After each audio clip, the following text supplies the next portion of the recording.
अल्लाह का शुक्र।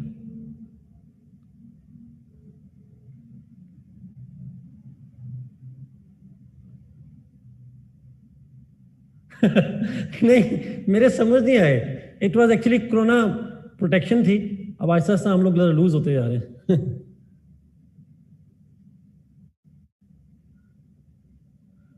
कल पॉलिटिकल साइंस का पेपर है। देखो, पाकिस्तान में ऐसा हो सकता है, पेपर पहले होते हैं, बंदे पढ़ते बाद में हैं। नहीं ना दिल्ली।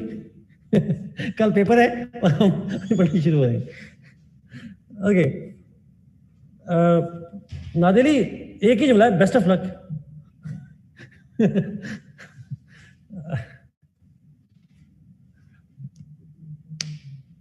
नादिली, आपको मैंने कुछ इंपॉर्टेंट टॉपिक्स बताए थे नादिली।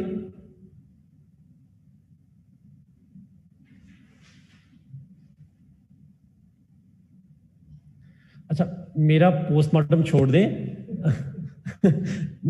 मेरा पोस्टमार्टम छोड़ दें, चले आते हैं जरूर। ओके, जी ठीक है, संभल कर देंगे। अच्छा, आप में से थैंक यू अदील।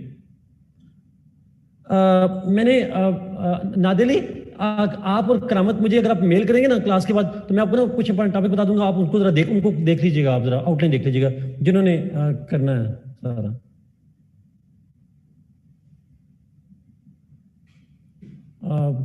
अच्छा, इफ इट्स रियली इंपॉर्टेंट तो हम शुरू कर देते हैं, अदरवाइज मैं क्वेश्चन पे जाना चाह रहा हूँ। But if it's really important तो हम अनम्यूट कर देते हैं आपको। जी असवर। अस्सलाम वालेकुम सर। वाइस जी असवर। जी सर, मैंने इसलिए अभी अनम्यूट किया खुद को क्योंकि एक क्वेश्चन जौन सा था वो मैं चाह रही थी कि अगर आप आज का लेक्चर उसके अकॉर्डिंग स्ट्रक्चर कर सकें तो। सर, पास्ट पेपर में ना क्वेश्चन आया हुआ है, critically analyse the social contract theory of Hobbes, Locke and Rousseau.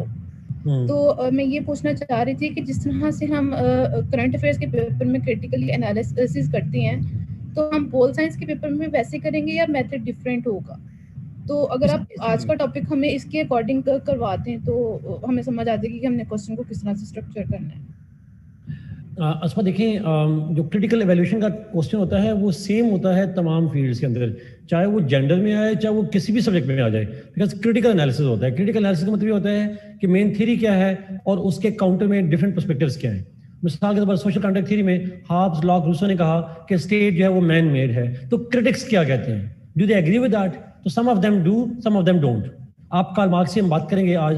Karl Marx की स्टार्ट करेंगे। कार्ल मार्क्स पहला बंदा था जिसने एग्री किया कि लोगों ने बनाई थी state, but they didn't agree कि जिस मकसद के लिए हाब्स, लॉक, रूसो कहते हैं उस मकसद की बनाई थी। ऐसी बात मार्क्सिस्ट नहीं करते। तो आप क्रिटिक्स क्या कहते हैं? It's the same thing. ये तमाम करंट अफेयर में भी ऐसे ही होता है, यहाँ भी ऐसे ही होता है। पॉलिसी क्या है, थियरी क्या है, और उसके बारे में क्रिटिक्स क्या कहते हैं। सर, इसमें हम अपना क्रिटिसिज्म भी लिखेंगे और जो डिफरेंट क्रिटिक्स ने कहा है उनका भी लिखेंगे। एग्जैक्टली। यूजुअली आप अपना क्रिटिसिज्म क्रिएट करना थोड़ा मुश्किल काम होता है, तो बेहतर यही होता है कि किसी स्कॉलर का जो क्रिटिसिज्म है, जो बुक्स में लिखा होता है, बंदा उसी को ले लेता है। खुद से क्रिटिसाइज करना हो सकता है, हम चूंकि पॉलिटिकल साइंस के लोग नहीं हैं, तो वो बाज़ वक़्त हमारा क्रिटिसिज्म वो क्रिटिसिज्म होता नहीं है, लॉजिकल नहीं होता, हमें पता नहीं होता, बट लॉजिकल नहीं होता। तो बेहतर ये है कि आप बुक से पढ़ लिया। सर, मतलब कि जो हम क्रिटिसिज्म के पॉइंट्स क्लास में डिस्कस करते हैं वो ही हम इसके क्रिटिकल एनालिसिस में लिखेंगे। जी एग्जैक्टली, जी। और बाकी सारा स्ट्रक्चर जिस तरह से हम करंट अफेयर्स में करते हैं, बाकी सब्जेक्ट्स में करते हैं, वैसे ही करेंगे। एग्जैक्टली। ठीक है सर, रेलेवेंस भी लिखेंगे इसमें फिर हम? अगर वो पूछेगा तो लिखेंगे, वरना नहीं लिखेंगे। वरना क्रिटिकल एनालिसिस में वरना रेलेवेंस नहीं आएगी। क्रिटिकल एनालिसिस में रेलेवेंस नहीं आता, बिल्कुल नहीं आता। ठीक है लेकिन सर, बात थैंक यू। क्रिटिसिज्म में समझ आते भी हो जाता है ना कि ये इसकी थ्योरी जो है वो मॉडर्न दौर में रेलेवेंट नहीं है। क्रिटिसिज्म में समझ आते भी तो हम कर लेते हैं। जी जी सर, बिल्कुल वो बिल्कुल। उस सेंस में तो आ वो सकता है। उसका पार्ट बन जाता है, क्रिटिसिज्म का पार्ट बन जाता है। एग्जैक्टली, वो क्रिटिसिज्म का पॉइंट है। ठीक है सर, ठीक है sir, thank you so much. Welcome. जी फजल, ऐसा ही है जो आपने लिखा है, ऐसा ही है। जी माहम, आपका सवाल मैंने पढ़ा था। जी माहम, मैं करूँगा। वो कोर्स के आखिर में एक लेक्चर रखूंगा जिसमें आपको मैं पेपर पॉइंट ऑफ व्यू से हम डिटेल से बात करेंगे, तो मैं उसमें बहुत सी चीजें डिस्कस करूंगा आपके साथ, बिल्कुल आखिर में जाके। नहीं इकरा वो नहीं है इतने, मैं सॉफ्ट में दे दूंगा इकरा, मेरा दिमाग खराब है। ओके, चलते हैं जी कल मार्क्स पे। ये ठीक है, ऊपर चला गया। कार्ल मार्क्स, मेरी बुक जो है उसमें एमसीक्यूज जो आएंगे वो तकरीबन 150 पेजेस होंगे, so that will be huge. ये भी बड़ा हो गया फिर, अब ठीक है। अच्छा, कार्ल मार्क्स 1818 टू 1883 शायद यही जब थी। नो नो, एमसीक्यूज में। ओके जी, नॉट नाउ आतिफ, अभी नहीं, 1883।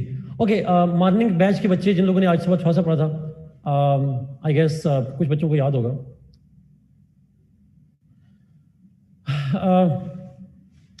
कार्ल मार्क्स की हम डिस्कशन कर रहे थे और हमने लास्ट क्लास के अंदर डिस्कस किया था बायोग्राफी, और साथ में हमने बात की थी कॉन्टेक्स्ट की बात की थी, और कॉन्टेक्स्ट हमने कर लिया था, लेकिन ब्रीफ ओवरव्यू कॉन्टेक्स्ट कर देता हूँ। मैंने सिंपल कहा था दैट मार्क्स की जो थ्योरी है जिसको मार्क्सिज्म कहते हैं, that was influenced by the conditions of Germany in particular and Europe in general.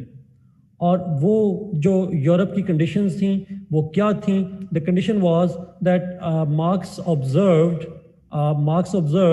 How the poor working class, the industrial working class was being exploited by the owners, industrial owners, जिनको capitalist कहा जाता है, and state was indifferent to the plight of those workers. जो workers हैं उनके issues पे state was absolutely not concerning themselves, state instead was siding with the capitalist owners, उनकी तरफ वो झुकाव था उनका, और marks was influenced by that and he was interested in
capital होता है उसको हम कैपिटलिस्ट कहते हैं। कैपिटल क्या होता है? उर्दू में तर्जुमा तो सरमाया होता है, मुझे ट्रांसलेशन ना बताइएगा। What do you understand by the term capital? सरमाए से क्या मतलब लेते हैं? एनीबॉडी?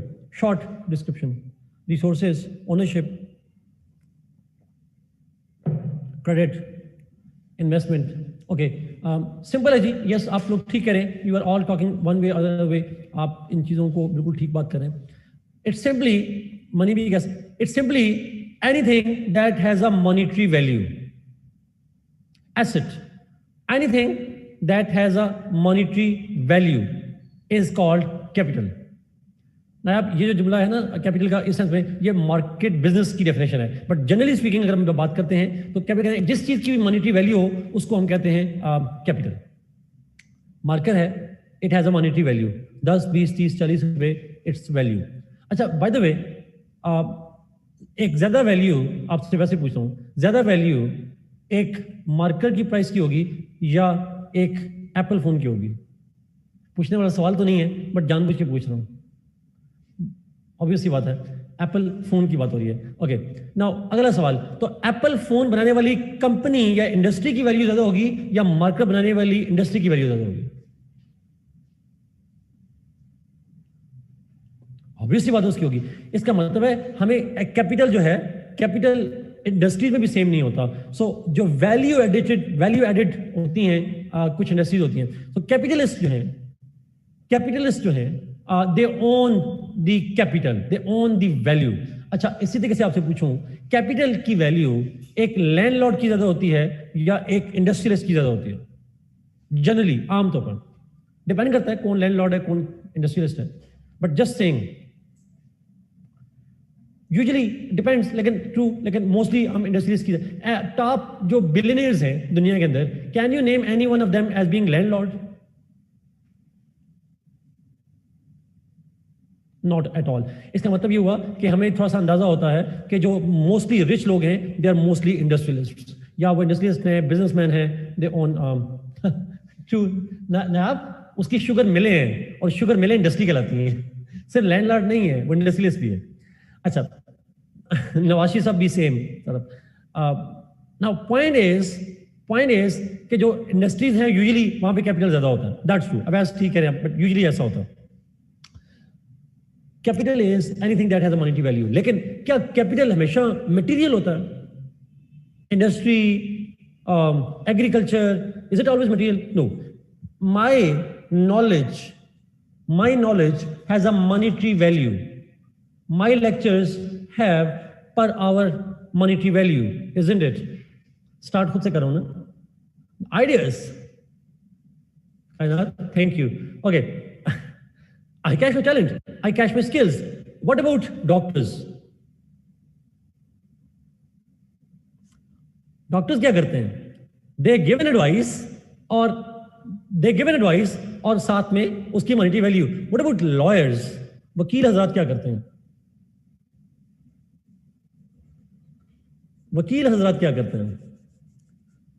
They talk और ये बोलने के पैसे मिलते हैं, sort of। उन्हें नहीं, झूठ नहीं, मैं नहीं कहूंगा, but they talk। तो कहने का मकसद ये है, तो इट्स समटाइम्स, अच्छा, जो कैपिटल का सोर्स है वो शायद मटेरियल ना हो, but capital itself is always material. Capital it is always material. उसका सोर्स समटाइम्स मटेरियल होता है, समटाइम्स मटेरियल नहीं होता। So my knowledge has a monetary value. My knowledge is not material, but the kind of product that it is creating, monetary value, that is itself a material thing.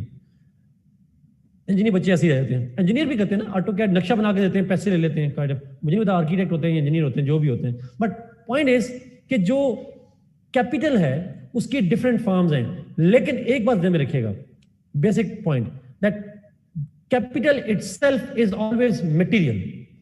अब ये लफ्ज material पे आ गया, अब मैं अगले लफ्ज पे करूं। मैं ना समय एक्सप्लेन कर रहा हूं ये इकोनॉमिक फाउंडेशन क्या होती है आसान लफ्ज में। सोर्स जो है, क्या मेरी मॉनेटरी वैल्यू का सोर्स मेरा नॉलेज है, जो कि मॉनेटरी नहीं है। मेरे पास मटेरियल चीज नहीं है, मेरे पास नॉलेज है, लेकिन वो ट्रांसलेट हो रहा है रुपयों में। ऐसा ही है, my knowledge is translating into money, which is itself a material thing. Europe में तो डॉलर्स और पाउंड होते हैं, but how we define economics? How we define economics?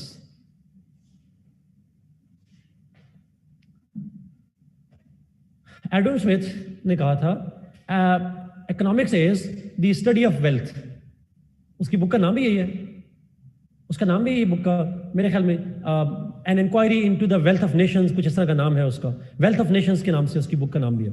So economics is the study of wealth. It's a science of wealth, Shah नज़र ने कहा। So this is again the same thing. इसका मतलब ये हुआ कि economics is material. Economics is about the capital. It's about the wealth, and it's about the wealth. It's about material things. अब यहाँ पे लफ्ज जब इकोनॉमिक फाउंडेशन कहते हैं, मार्क्स की थ्योरी है अबाउट कैपिटलिस्ट्स। मार्क्स की थ्योरी है, ये जो समझिएगा, अबाउट कैपिटलिस्ट्स। कैपिटलिस्ट कैसे एक्सप्लॉइट करते हैं, ये कॉन्टेक्स्ट में रखिएगा। और कैपिटलिस्ट ओन करते हैं कैपिटल को, and capital is economics, material thing. Economics भी वेल्थ है, कैपिटल भी वेल्थ है, इट्स द सेम थिंग।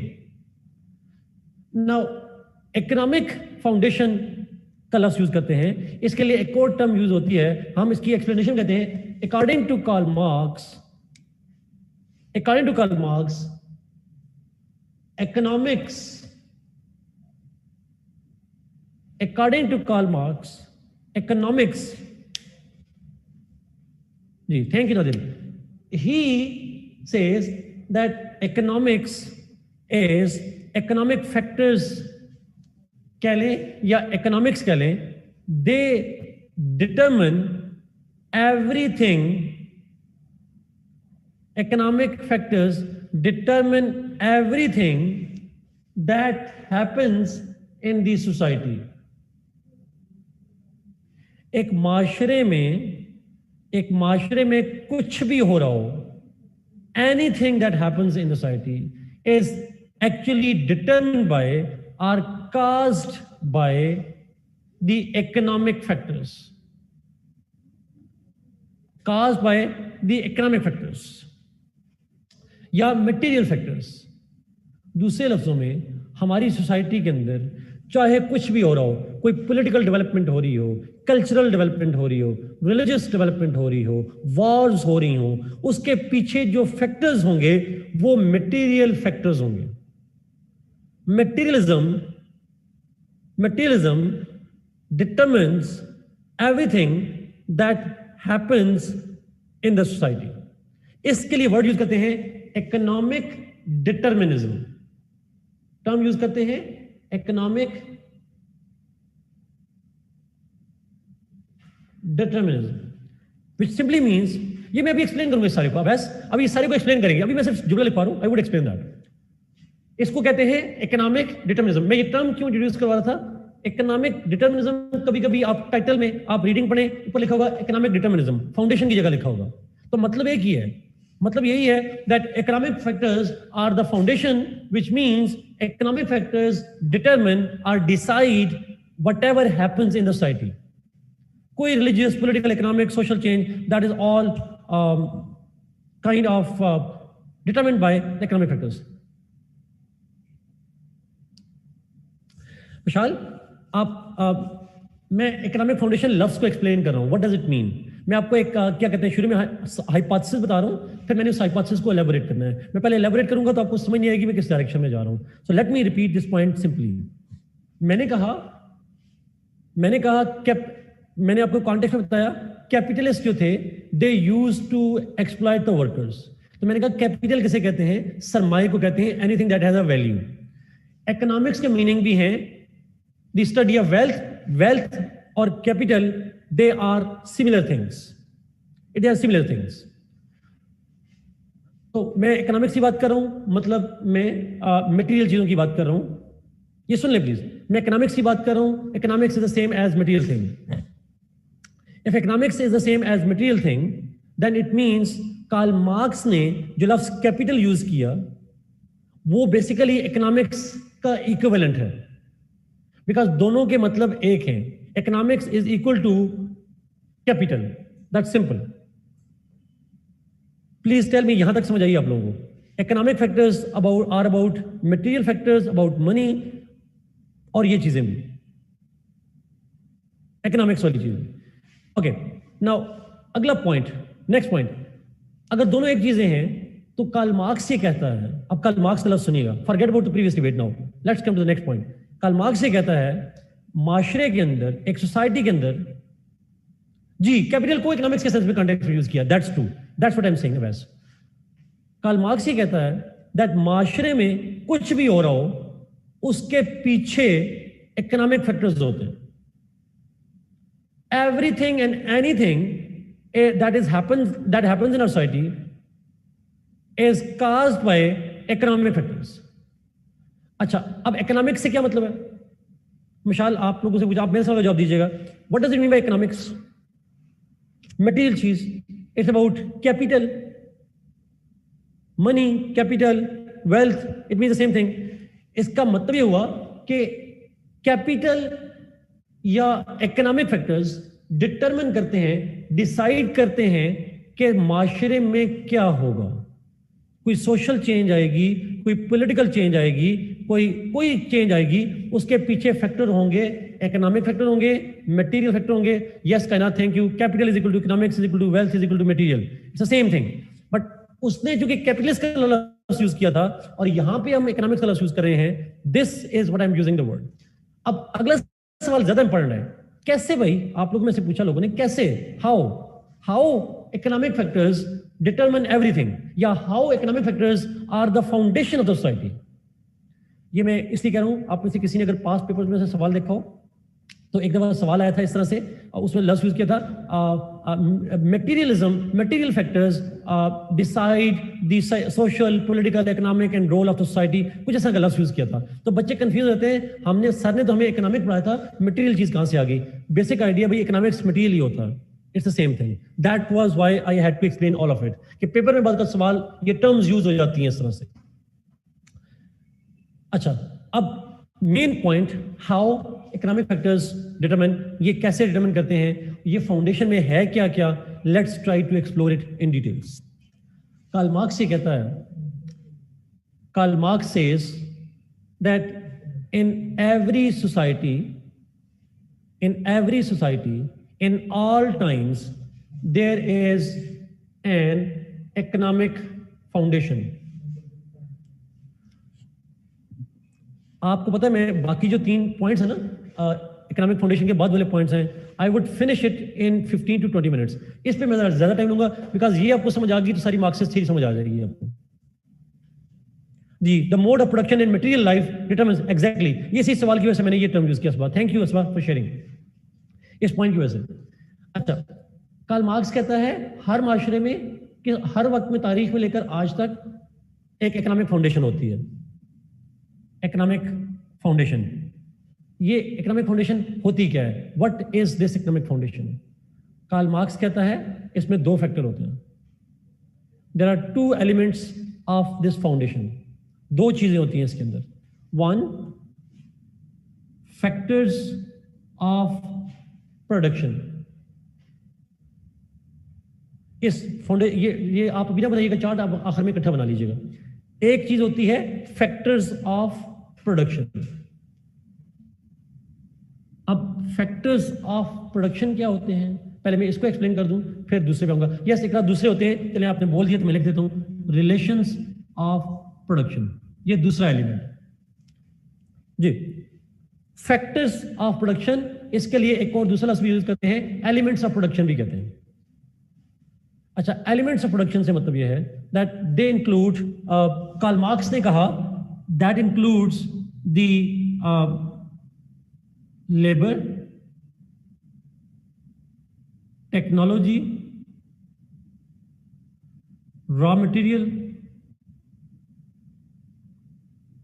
ये सारी चीजें कहलाती हैं, they are part of the factors of production. अच्छा, अब let me explain what does it mean by factor of production. किसकी प्रोडक्शन की बात हो रही है? Whose production are we talking of? Karl Marx कहता है माशरे में कि सोसाइटी के अंदर हर वक्त कैपिटल प्रोड्यूस होता है, सरमाया प्रोड्यूस होता है। उस सरमाया या कैपिटल की प्रोडक्शन में 3 एलिमेंट्स चाहिए होते हैं। We need these 3 elements, labour, technology, raw material. Labour, technology, raw material, ये 3 चीजें हों तो सरमाया प्रोड्यूस होता है। अच्छा, अगला सवाल, क्यों, कैसे? अच्छा, आप और मैं जिस माशरे में रहते हैं, हमारे लिए बड़ी आसानी है इस चीज़ को समझने के लिए। आपको पता है हमारे यहाँ रूरल एरियाज भी हैं, मैंने एग्जांपल एग्रीकल्चर की भी दी, मैंने एग्जांपल इंडस्ट्री की भी दी, मैंने दोनों की एग्जांपल दी। हमारे यहाँ जागीरदाराना निज़ाम भी है और सरमायादाराना निज़ाम भी है, इंडस्ट्रियलिज्म दोनों मौजूद है हमारे पास। अच्छा, एक इंडस्ट्रियलिस्ट, फर्ज करें इंडस्ट्रियलिस्ट है, वो मार्कर प्रोड्यूस करता है, एक मार्कर प्रोड्यूस करने वाला, तो उसको मार्कर प्रोड्यूस करने के लिए, मार्कर की मॉनेटरी वैल्यू है, इट्स द कैपिटल, इसको प्रोड्यूस करने के लिए उसे वर्कर चाहिए, लेबर मतलब होता है मेहनत चाहिए, टेक्नोलॉजी का मतलब है नॉलेज चाहिए, और रॉ मटेरियल चाहिए। भी ना हो, can you produce capital?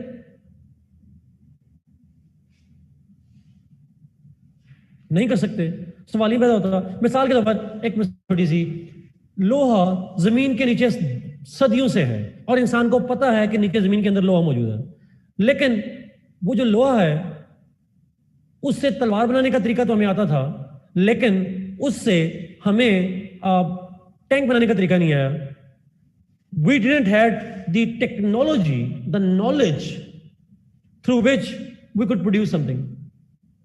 The lack of knowledge of it, पता ही नहीं था। आज पानी मौजूद है, हमें पानी का इस्तेमाल थोड़ा बहुत जो पता है, आज से 100 साल बाद शायद लोग ऐसे पानी से चीजें निकालेंगे जो हमें पता ही नहीं होंगी, we won't be even knowing it. So what I am saying is labour, technology, raw material, ये तीनों चीजें जरूरी होती हैं to produce any material thing. क्या एग्रीकल्चर में भी ये तीनों चीजें चाहिए होती हैं? I don't know, maybe पानी से न्यूक्लियर बम बन जाए, हाइड्रोजन बम बन जाए, वी डोंट नो। क्या एग्रीकल्चर में ये तीनों चीजें चाहिए? अच्छा चले, एग्रीकल्चर का कैपिटल क्या होता है? एग्रीकल्चर में कैपिटल क्या होता है? क्रॉप, फसलें जो उगती हैं, लैंड नहीं, फसलें जो उगती हैं, जो फसल होती है उसको हम कहते हैं, जो क्रॉप्स होती हैं वो कहलाती हैं कैपिटल। अच्छा, वैसे मिसाल दूं आप छोटी सी, पता नहीं आप लोग जो गांव से हैं वो ज्यादा समझते होंगे, लैंड तो सहरा की भी लैंड होती है, उसकी वैल्यू में और जो वो होती है फर्टाइल लैंड है, दोनों की कीमत में फर्क होता है। वैल्यू किसकी ज्यादा होती है? Whose capital is more? जहां पे क्रॉप्स होती हैं। क्यों भाई? क्रॉप्स होती हैं इसलिए होती है, थोड़ा बेसिक आइडिया। सो फर्टाइल लैंड की, बिकॉज वहां से आप क्रॉप, तो बेसिकली क्रॉप जो है ना वो आप प्रोड्यूस करते हैं कैपिटल। जिस तरह ये फैक्ट्री की प्रोडक्ट है तो जमीन की प्रोडक्ट है, और जमीन की प्रोडक्ट क्या है? वो क्रॉप्स है। अच्छा, अब सवाल ये है कि जब एक क्रॉप उगाते हैं, do you need work on that, या खुद ब खुद ही सारा काम हो जाता है? We all need work on that. उसे वर्क चाहिए होता है, उसमें मेहनत करनी पड़ती है। Can you produce a crop without any technology और नॉलेज? टेक्नोलॉजी का मतलब होता है नॉलेज। आपने चावल की फसल में गंदम जितना और गंदम में चावल जितना पानी डाल दिया, तो आपको लगता है कि आपके साथ ठीक ही होगा? Obviously not. So we need knowledge of it. आखिरी चीज, raw material, we need seeds, we need fertilizers, some kind of natural fertilizer or something. तीनों चीजें, चाहे कैपिटल किसी भी मोड का हो, अब मैं महसूस कर रहा हूं मोड ऑफ प्रोडक्शन चाहे कोई भी हो, चाहे वो एग्रीकल्चर मोड ऑफ प्रोडक्शन हो या इंडस्ट्रियल मोड ऑफ प्रोडक्शन हो, you need these three things: labour, technology, raw material. You need all of three. Technology किसे कहते हैं? आए जरा यूईटी वाले जरा समझाएं मुझे जरा प्लीज। टेक्नोलॉजी किसे कहते हैं? University of engineering and technology. Technology machinery को कहते हैं। टेक्नोलॉजी नॉलेज, टेक्नोलॉजी है बेसिकली नॉलेज, इसे derive from technique, skill, knowledge. तो it's the same thing Iqra. Technology is technique and technique is knowledge. It's simple. अच्छा, ये शुक्र है आप लोगों ने जवाब दे दिया, वरना तो अक्सर इंजीनियर जवाब ही नहीं देते, उनको समझ नहीं आती टेक्नोलॉजी का मतलब क्या होता है। Good. Now the point is, ये चीजें हैं फैक्टर्स ऑफ प्रोडक्शन, और फैक्टर्स ऑफ प्रोडक्शन ने बताया मोड ऑफ कैपिटल कोई भी हो, चाहे वो एग्रीकल्चर में प्रोड्यूस हो रहा हो या इंडस्ट्री में प्रोड्यूस हो रहा हो, ये फैक्टर्स चाहिए होते हैं। ये कार्ल मार्क्स ने कहा था, ये बात तय हो गई। उसने कहा इन फैक्टर्स ऑफ प्रोडक्शन की वजह से, because of these factors of production, relations of productions are created. Factors of production create relations of production. उस प्रोडक्शन प्रोसेस के दौरान जब कैपिटल प्रोड्यूस हो रहा होता है, इन एलिमेंट्स को मिलाकर कैपिटल प्रोड्यूस हो रहा होता है, तो उस प्रोडक्शन प्रोसेस के दौरान रिलेशनशिप डेवलप होते हैं, सोशल रिलेशनशिप डेवलप होते हैं। और वो क्या रिलेशनशिप डेवलप होते हैं? कार्ल मार्क्स ने कहा वो है relationship between the two classes, owners and workers. Owners और वर्कर्स के दरम्यान में एक रिलेशनशिप डेवलप होता है, क्लासेस बन जाती हैं दो, ओनर्स एंड वर्कर्स। ओनर्स को उसने कहा बोर्जुआजी, और वर्कर्स को कहा प्रोलेटेरिएट्स। ओनर्स को टेक्निकल टर्म है, मैं तो यूज नहीं करना चाह रहा, यहां पे कोई ना कोई लिख देगा। बोर्जुआजी ओनर्स को कहते हैं, और वर्कर्स जो है दे आर कॉल्ड प्रोलेटेरिएट्स। दोनों लिखती हैं जी, कायनात ने भी ऊपर, अमन ने भी। तो बोर्जुआजी एंड प्रोलेटेरिएट्स, मैं आसानी के लिए यहां पे ओनर्स और वर्कर्स। दूसरा लफ्ज ओनर्स जो इकरा ने वो लिखा, command, and workers obey. Owners are the masters, workers are like the slaves. They're not slaves, but they are like slaves. Command and obey. अगली चीज, owners are called haves, workers are called have nots. Owners को haves क्यों कहते हैं? What they have, जिसकी वजह से उनको haves कहा जाता है. Capital, absolutely, they own the production capital process, वो कैपिटल को ओन करते हैं. और वर्कर्स के पास कैपिटल नहीं होता या बहुत मिनिमम कैपिटल होता है, that's why they are workers. Sir, that's simple जी. They are very simple terms. Okay, यहां तक चीज क्लियर होगी. फैक्ट देखिए ना, जब ओनरशिप कैपिटल प्रोड्यूस होगा, एक बंदा ओन करेगा, एक बंदा हेल्प करेगा उसकी ओनरशिप में. वर्कर लेबर वाला रोल प्ले करेगा, वर्कर अपनी नॉलेज यूज करेगा और ओनर के कैपिटल में इजाफा करेगा. अच्छा, मेरा आपसे सवाल है, ये कार्ल मार्क्स ने भी सवाल पूछा था, कार्ल मार्क्स ने उसको रिलेट किया था. ओनर, ये सवाल बड़ा इंपॉर्टेंट है. ओनर कैपिटल ओन क्यों करना चाहता है? Why he wants to maximise और increase the capital, and why worker helps him?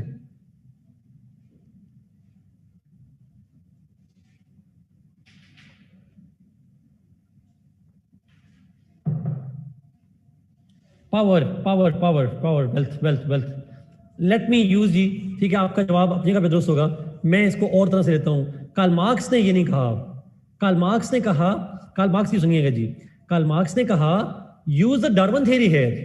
Darwin की थ्योरी, एवोल्यूशन की थ्योरी में वो कहता है survival of the fittest. For the stability नहीं Iqra, survival of the both classes, survival of the fittest. और Darwin ने तो यूज किया था तमाम स्पीशीज में, फॉर ऑल द स्पीशीज. लेकिन कार्ल मार्क्स कहता है कि ओनर्स को लगता है that if they have the capital they will B fit to survive, and not just fit to survive, the more the capital they have. तो अमन ने जो लफ्ज यूज किया, the more the capital they have, they can use that capital not only to survive but also to control.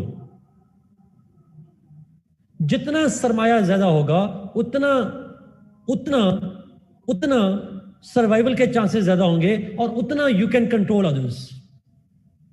Exactly, increase control, वो एक cyclic process शुरू हो जाएगा सारा.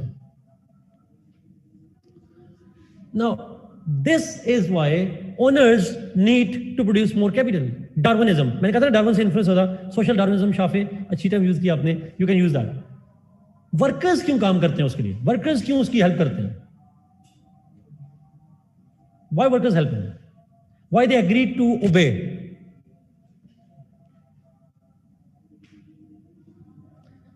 उनका भी survival, because they also need part of the capital to survive. It's like survival. It's a world where everybody wants to survive. They have no other means through which they can survive. उनको need चाहिए, उनको खुराक चाहिए, उनको shelter चाहिए. They want survival. So, and thank you Zara, बड़ा important point, because workers have no other means to survive than to offer their labor to the owner. वो एक ही जरिए से सर्वाइव कर सकते हैं, अगर अपनी लेबर बेच दें, अपनी मेहनत को बेच दें उस मालिक को, और उसके बदले में मालिक उनको कैपिटल में से एक शेयर देगा और कहेगा ये रख लो, और उससे आप सर्वाइव करेंगे.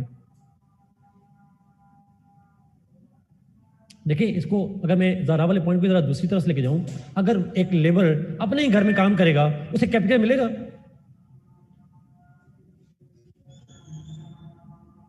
नहीं मिलेगा. किसी मालिक के लिए काम करे, उसे कैपिटल मिलेगा. वो अपने घर में गड़ा खोता रहे, खोता रहे, खोता रहे, जितनी मर्जी मेहनत कर ले, उसे सर्वाइवल के खाने के लिए कुछ नहीं मिलना. He needs money, and to get the money he need to work for somebody else. उसको दूसरे के लिए काम करना पड़ेगा, और उससे पैसे जो आएंगे उससे उससे वो सर्वाइव कर सकता है. He can buy food, he can take medicines, he can do all of those things. It's simple.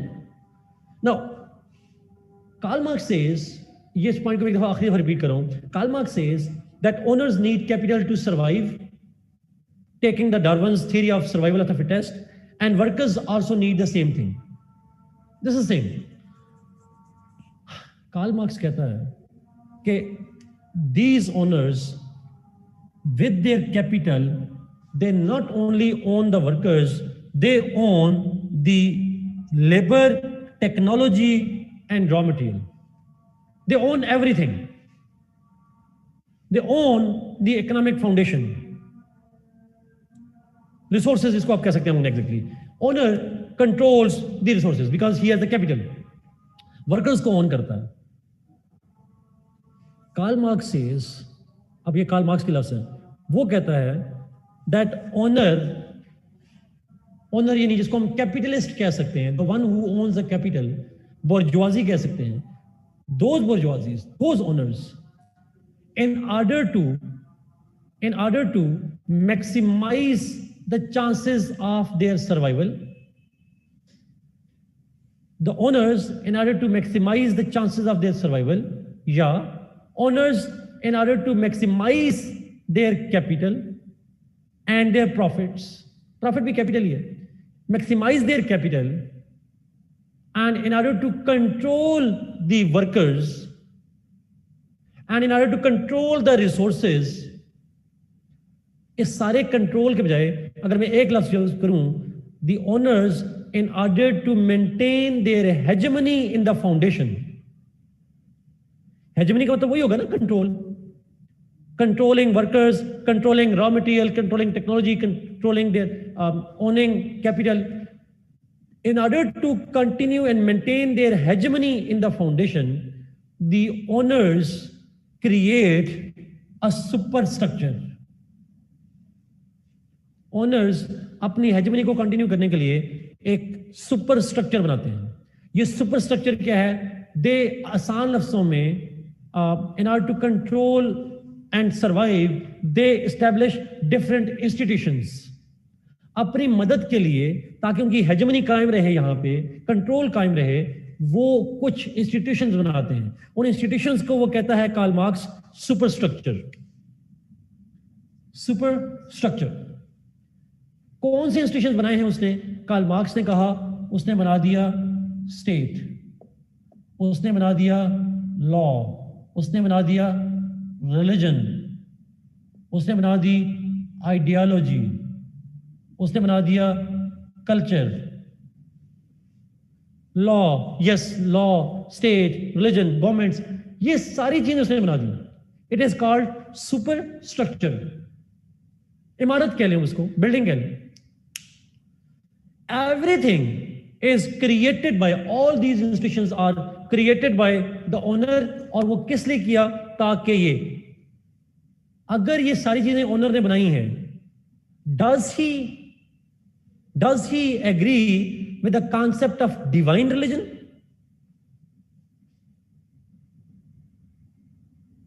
वो कहता डिवाइन रिलीजन नहीं होता, ये ओनर्स ने बनाया है ताकि लोगों को, वर्कर्स को कंट्रोल किया सके. बड़ी वेल नोन फ्रेज है. उसने कहा था religion is like an, exact word नहीं है, but religion, he equated religion with opium, जो दी जाती है वर्कर्स को. उसके लफ्ज है, अच्छा मेरे नहीं है, प्लीज मुझे कुछ ना कहिएगा. He called religion as an opium for the people, opium of the masses. Words exact नहीं है, वर्ड्स उसके जो भी होंगे, बट ही कॉल्स इट. अच्छा, इसी तरीके से वो कहते हैं स्टेट. अब मैं आपसे एक सवाल पूछ रहा हूं, ये पॉलिटिकल साइंस के बच्चों को सही आना चाहिए जवाब. कार्ल मार्क्स के नजदीक स्टेट आर्टिफिशियल है या नेचुरल है?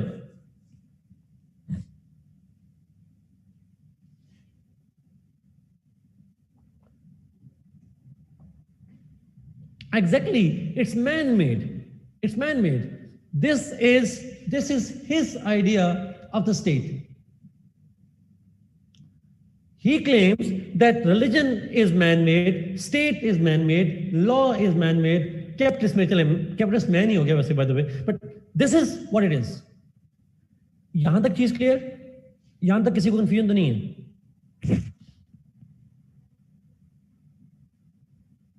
ओके, सवाल पूछें, नहीं क्लियर तो पूछें, जल्दी पूछें, क्योंकि मैं क्लियर करूंगा तो मैं आगे चलूंगा. जी अनम पूछे सवाल पूछे. क्वेश्चन को छोड़ने कोई बात नहीं, क्वेश्चन आगे चला गया हम। जी जी ओके, कंफ्यूज तो खैर हो गए। How can religion help honours? Anam एक छोटी सी मिसाल दूं आप प्लीज। अच्छा ये मिसाल प्लीज इसको मिसाल तक रखिएगा, मेरा ओपिनियन नहीं है। अच्छा ये उसने मिसाल दी भी नहीं है, मैं समझा रहा हूँ वो कहना चाह रहा है, आइडिया उसका है, अल्फाज मेरे होंगे प्लीज। मुझे डर भी लगता है ना मेरी बात पता नहीं कहां से कहां चली जाए। सो वो कहता है, मिसाल देता हूँ ना,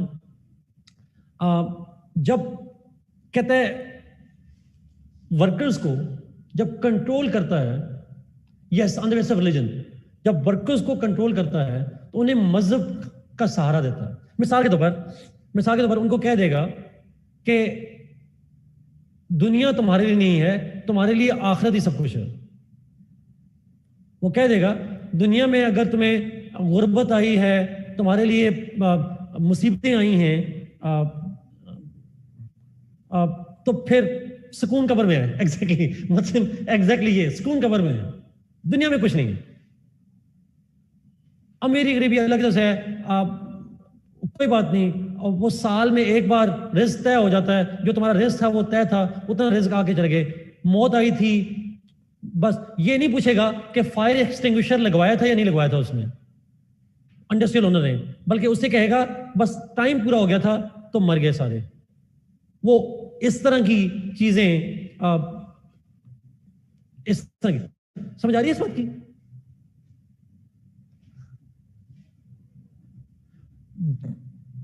ट्रू अनम, इलॉजिकल, बट ऐसा होता है, that happens in our society. गरीब लोग नहीं करते, the people are not sound enough, strong enough to think beyond that idea, और ऐसा होता है। अच्छा सो दिस इज वो कहते हैं तमाम चीजें इन्होंने बनाई हैं इनको कंट्रोल करने के लिए। अच्छा मैं अभी एक एग्जांपल दूंगा आपको, और भी एक छोटी सी एग्जांपल और भी दूंगा आपको। अच्छा मेरा पॉइंट ये है, यस ट्रू दानियाल, ट्रू। अगला सवाल ये है, जरा बड़ा इंपॉर्टेंट पॉइंट है, सुनिएगा, और ये आप सोशली ऑब्जर्व कर सकते हैं। कार्ल मार्क्स ने कहा देयर आर टू फैक्टर्स, सुनिएगा जरा प्लीज, ये बहुत इंपॉर्टेंट पॉइंट है।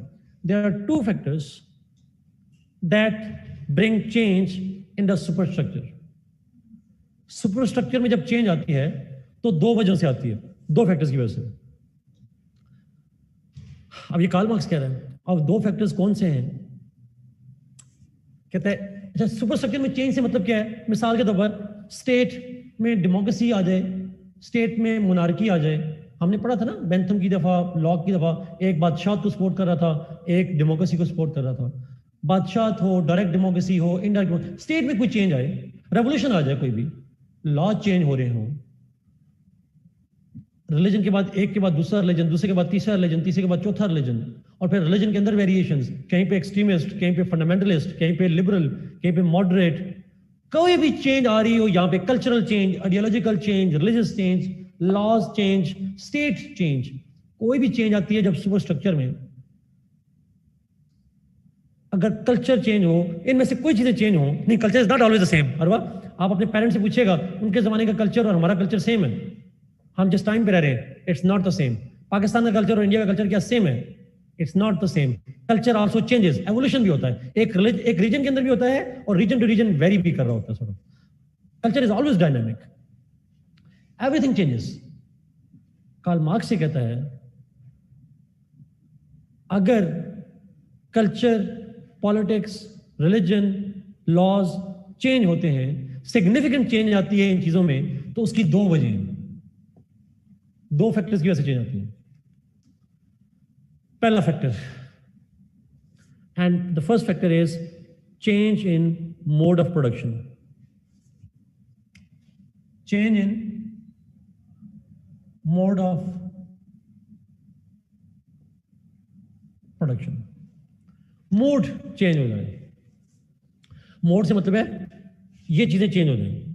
मिसाल के तौर पर आप एक ज़माने में एग्रीकल्चर से कैपिटल प्रोड्यूस करते थे, फिर आपने इंडस्ट्री डेवलप की, आपका रॉ मटेरियल चेंज हो गया, टेक्नोलॉजी चेंज होगी, लेबर चेंज कर दी, वही जो खोदते थे नीचे ज़मीन को डाल के, पानी दिया करते थे, उसमें मेहनत किया करते थे, अब मेहनत करते हैं सूट बेल्ट पहन के, अब मेहनत करते हैं, मशीनें चलाते हैं, मशीनें ऑपरेट करते हैं, चेंज हो गया। नॉलेज जो पानी देने का था, अब वो मशीनों को चलाने का नॉलेज आ गया. So you change the technology, you change these things. आप प्रोडक्शन का मोड चेंज कर देते हैं. पहले एग्रीकल्चर में कैपिटल प्रोड्यूस करते थे, अब जाके आप इंडस्ट्री में प्रोड्यूस करते हैं. ये मोड ऑफ प्रोडक्शन का मतलब समझ आता है? Do you understand the word mode of production? ठीक, तरीका, मेथड, वे, जिस तरीके से कैपिटल प्रोड्यूस किया था उसमें चेंज. सिंपल. अगर मोड ऑफ प्रोडक्शन चेंज कर दें, यहां पे चेंज आना शुरू हो जाती है. अब जरा मिसाल पूछूंगा आपसे और आप लोग प्लीज हेल्प कीजिएगा. लड़के भी पार्टिसिपेट करें, कम करते हैं लड़के पार्टिसिपेट, आप भी पार्टिसिपेट किया करें प्लीज. अच्छा, मेरा सवाल ये है कि क्या पाकिस्तान में रूरल कल्चर, वहां पे मोस्टली मोड ऑफ प्रोडक्शन क्या है? इज इट एग्रीकल्चर और इंडस्ट्रियल? रूरल में इट्स मोस्टली एग्रीकल्चर. और अर्बन एरियाज में मोस्टली सर्विसेज है या इंडस्ट्रियल है? मोस्टली अर्बन एरियाज के अंदर सर्विसेज भी तो इंडस्ट्री के सेल्फ भी आती है. अच्छा, क्या अर्बन और रूरल कल्चर सेम है?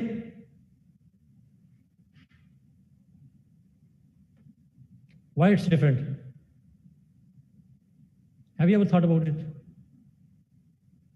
कार्ल मार्क्स कहता है, कल ये तो कार्ल मार्क्स ने कहा ना, उसने कहा मोड चेंज करें प्रोडक्शन का, मोड ऑफ प्रोडक्शन चेंज करें, कल्चर चेंज हो जाता है. अच्छा, चलें फर्ज करें एक बंदा गांव से शहर आता है. अगर वो गांव से शहर आता है, does he wear the same dresses?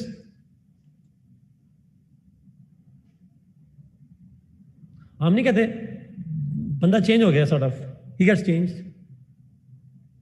Jeans आ जाएगी, शर्ट्स आ जाएंगी, पता नहीं क्या क्या आ जाएगा, sort of it gets changed. अच्छा, पर लग गए, हाँ ये कह लें सॉर्ट ऑफ. अच्छा, अगला सवाल, क्या उसकी लैंग्वेज स्टाइल वगैरह चेंज हो जाता है या सेम होता है?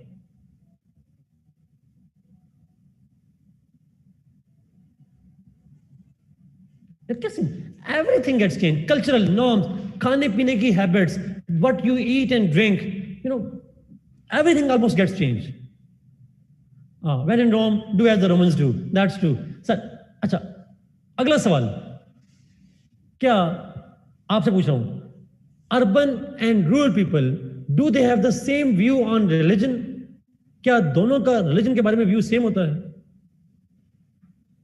Which one is more religiously conservative?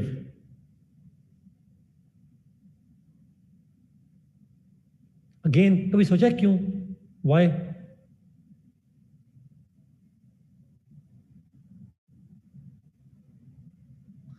Karl Marx ने कहा मोड ऑफ प्रोडक्शन चेंज कर देता है.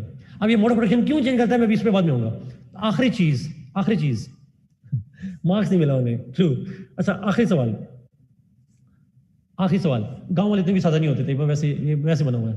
अच्छा, आखिरी सवाल, क्या वैसे आपसे पूछना, आप ओपिनियन दीजिएगा, is urban culture more democratic और rural culture is more democratic in Pakistan? आपके इलाके में पूछ रहा हूं.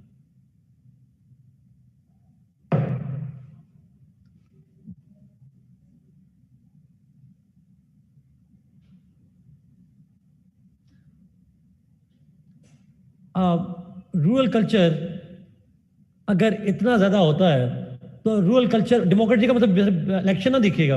रूरल कल्चर से मतलब ये है क्या गांव में बैठे हुए लोगों को परमिशंस होती हैं to take decisions on their matters related to themselves? हाँ, तो urban culture is more democratic वहां पे. और चौधरी सबको तो छोड़े, घर वाले नहीं मानते गांव में जाके बात, तो सॉर्ट ऑफ. हाँ, एक ऑब्वियसली हम जनरलाइज कर रहे हैं, we are generalising that's true. तो पॉइंट इज कि देखिए, this is just an example जो मैं आपको समझा रहा हूं. Take it a global example. दुनिया में मोस्टली जो एग्रीकल्चर सोसाइटीज हैं, क्या आर दे मोस्टली डेमोक्रेटिक या industrialise states are more democratic? Always class में यूज नहीं कर रहा, जनरलाइज कर रहा हूं sir.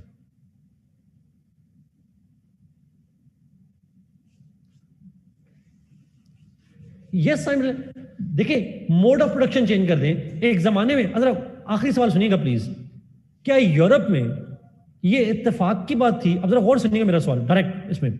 Is it coincidence that when Europe was being industrialized, it was also shifting power towards people और democracy develop हो रही थी. Was it not happening almost the same way, same time? It was happening almost simultaneously. एक book है, कभी आपको मौका मिला तो पढ़िएगा. If you really are interested in Marxist ideas और खासकर मार्क्स जिस बात को उठा रहा है, वो बुक का नाम है The Great Transformation. The Great Transformation, written by Karl Polanyi. Karl Polanyi की बुक है. कभी आपको फॉर टाइम मिले पेपर्स के बाद तो आप इसको पढ़िएगा if you are interested in this theme. और उसने ग्रेट ट्रांसफॉर्मेशन की बात की, कैसे एग्रीकल्चर मोड से इंडस्ट्रियल मोड की तरफ शिफ्ट आया और उसके क्या इंपैक्ट्स आए, social impacts. Yes, Karl Polanyi की exactly.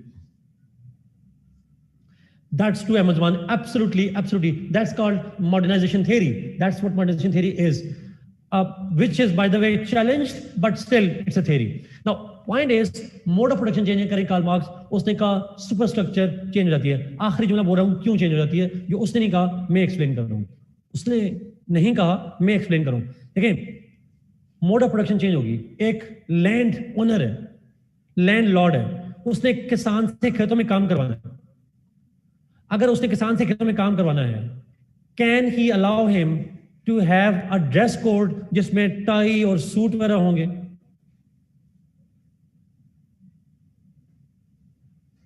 Obviously not, obviously not. वो तो उसे एक खास किस्म का गेटअप चाहिए. Can he like to have a person doing art that mud work and he is highly educated one?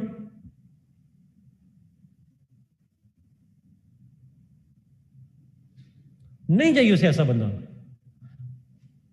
ठीक है, लेकिन क्या एक इंडस्ट्रियल ओनर को कैसा बंदा चाहिए? Does he need an illiterate man और अ स्किल्ड मैन?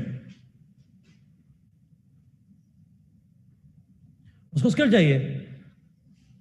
अर्बन एरिया में इंडस्ट्रियल ओनर है, इंडस्ट्रियल ओनर है, उसे आप सूटेड बूटेड चाहिए या आप देसी ड्रेस में चाहिए? आप उसे सूटेड बूटेड चाहिए. क्यों? Well presented. You should be presentable. आपने अपने ग्राहक देखने हैं. You need to buy the kind of people. हम नहीं कहते ऑफिस में जाओ, ऑफिस का एक ड्रेस कोड होता है. ये कोड कोई नहीं होता. This is not actually code. Yes Mishal, exactly. ये बेसिकली देखिए, ओनर के मोड ऑफ प्रोडक्शन चेंज होगा. एग्रीकल्चर में ओनर के इंटरेस्ट कुछ और हैं और जो इंडस्ट्रियल ओनर है उसके इंटरेस्ट कुछ और है. So when you move from, एक ओनर चेंज होता है तो वो एक्सपेक्ट करता है कि सोसाइटी का कल्चर चेंज होना चाहिए. जो लोग इंडस्ट्रियल वर्कर के लिए काम करने वाले हैं उनका कल्चर कुछ और होना चाहिए, और जो रूरल एरियाज में जो लैंडलॉर्ड के लिए काम करते हैं उनका कल्चर कुछ और होना चाहिए. Because if he does not change the culture, he will not get the good workers. उसके लिए वर्कर्स अच्छे तो नहीं होंगे. He needs to change them.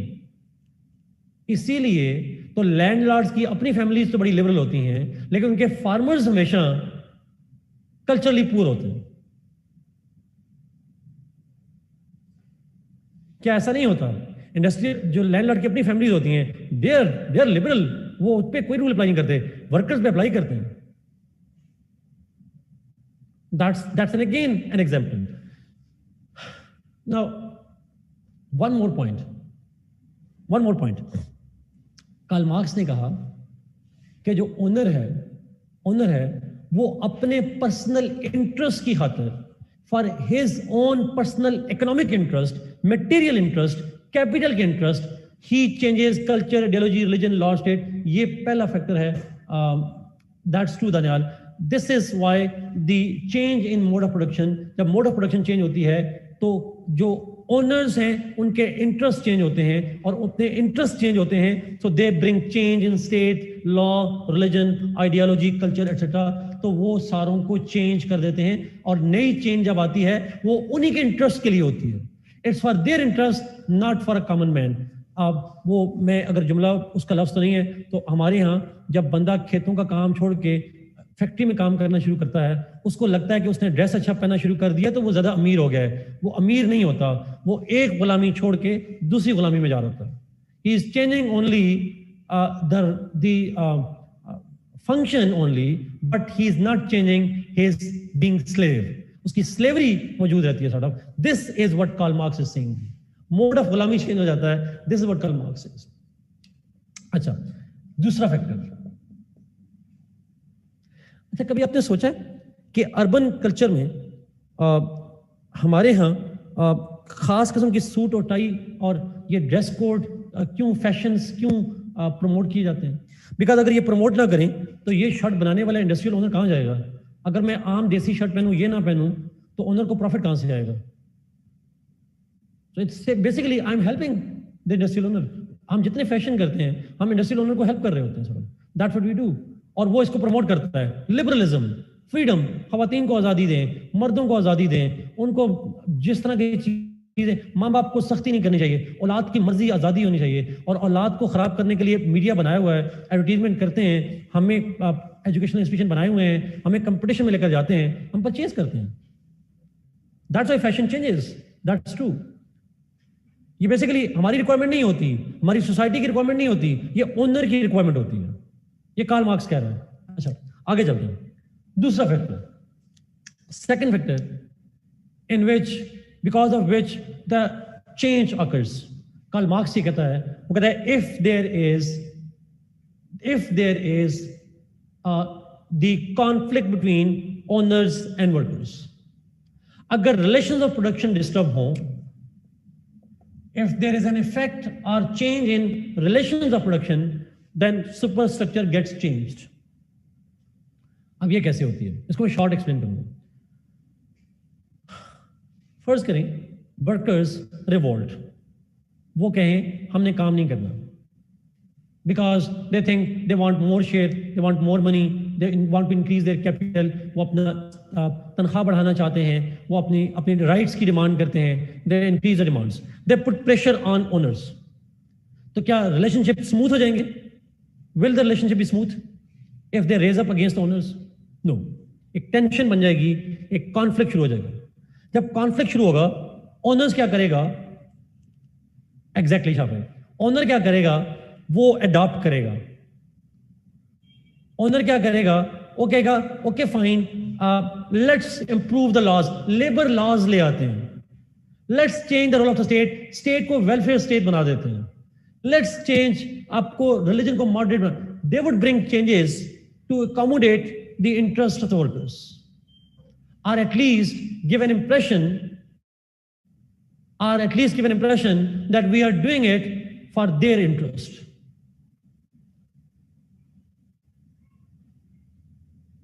वो state, laws, religion, ideology, culture इनमें चेंज कर लेता है. डेमोक्रेसी ले आएगा. वो डेमोक्रेसी के बाद वेलफेयर स्टेट ले आएगा. वो कहीं पे पार्लियामेंट्री, कहीं पे प्रेसिडेंशियल ले आएगा. वो कहेगा नहीं, अवाम के इंटरेस्ट इसमें सूट होते हैं. वो लॉ को चेंज कर देंगे, मिनिमम वेज रख देंगे, 15,000 रख देंगे, 16,000 रख देंगे, बढ़ा देंगे, 20,000 रख देंगे. So they would bring changes. Yes Mishal, मैंने कहा ना, वो बनाए ही उन्होंने. कार्ल मार्क्स ने कहा ये बनाई उसने. They have been created by the owner. उनको चेंज करने की तो दूर की बात, उन्हें तो बनाया ही ओनर ने. सो रिलेशंस ऑफ प्रोडक्शन में अगर टेंशन आ जाए, तो in order to manage the workers, in order to keep the workers as workers and to remain hegemon, and in order to maximise their profit, उनके प्रॉफिट पे फर्क ना पड़े, उनकी हेजेमनी पे फर्क ना पड़े, in order to make sure of that, they then adopt and change over here. Adopt कर लेते हैं, चेंज कर लेते हैं अपने सुपरस्ट्रक्चर को.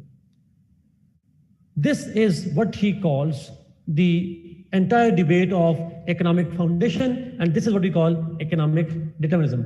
So economic factors, अगर आप गौर करें, माशरे में कुछ भी हो रहा हो, सोशल चेंज आ रही हो, रेवोल्यूशन आ रहा हो, डेमोक्रेसी आ रही हो, जा रही हो, कुछ भी हो रहा हो, this all is being caused by, ये सारा कुछ कंट्रोल कौन कर रहा है? Who is controlling it? जी इकरा, एग्जैक्टली. ये सारे का सारा कैपिटलिस्ट ओनर जो है उसको फायदा हो रहा है. और ओनर किस काम के लिए क्यों कर रहा है? Why he is doing it? For capital. Capital के लिए कर रहा है, सरमाए के लिए कर रहा है, अपने प्रॉफिट के लिए कर रहा है, जो अपना इंटरेस्ट कैपिटल का इंटरेस्ट है उसके लिए.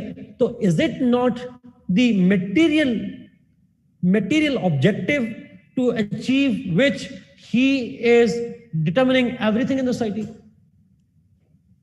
उसका interest material है. It's a material interest of the owner that is bringing all kind of changes in the society. This is called economic determinism. This is called material interest of the owners. Is it clear जी? मेरे ख्याल में इसको simplified form में किया था. I hope you understand that. जी. Okay. Fine. Let's move ji.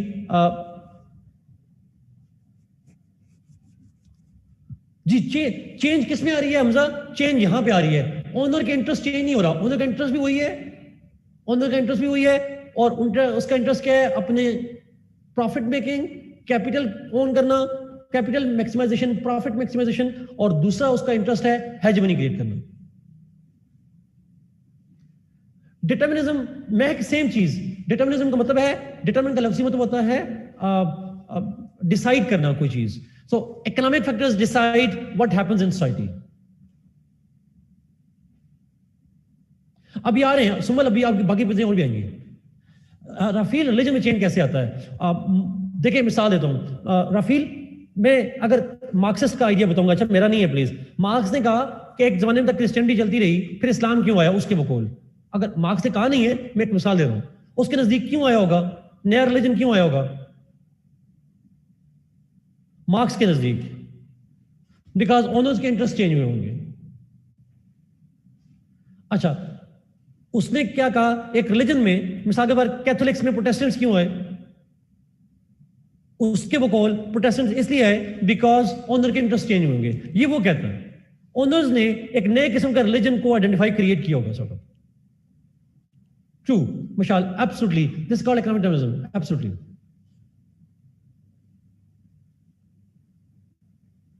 Okay great. मैं इसलिए डरता हूं कि अल्लाह माफ करे, आपको पता है कि कितने टीचर बेचारे जेल में बैठे हुए. मैं इसलिए डरता हूं भाई, बड़ा डर लगता है मुझे. एनीवे, लेट्स इसको मैं रिमूव कर रहा हूं जी. Can I remove that? True, Awais, agreed. फिर because they don't own more capital, the capitalist own more capital. Okay, let's move that जी. मैं इसको रिमूव कर रहा हूं. ये पिक्चर जरूर बनानी है प्लीज. ये पिक्चर जरूर बनानी है लाजमी. बिकॉज अगर आप पिक्चर नहीं बनाएंगे तो पेपर में तो आपका क्वेश्चन कंप्लीट नहीं होगा. किस तरह लिखिएगा?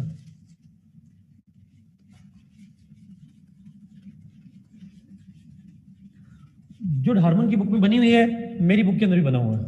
ये दोनों में पिक्चर्स हैं.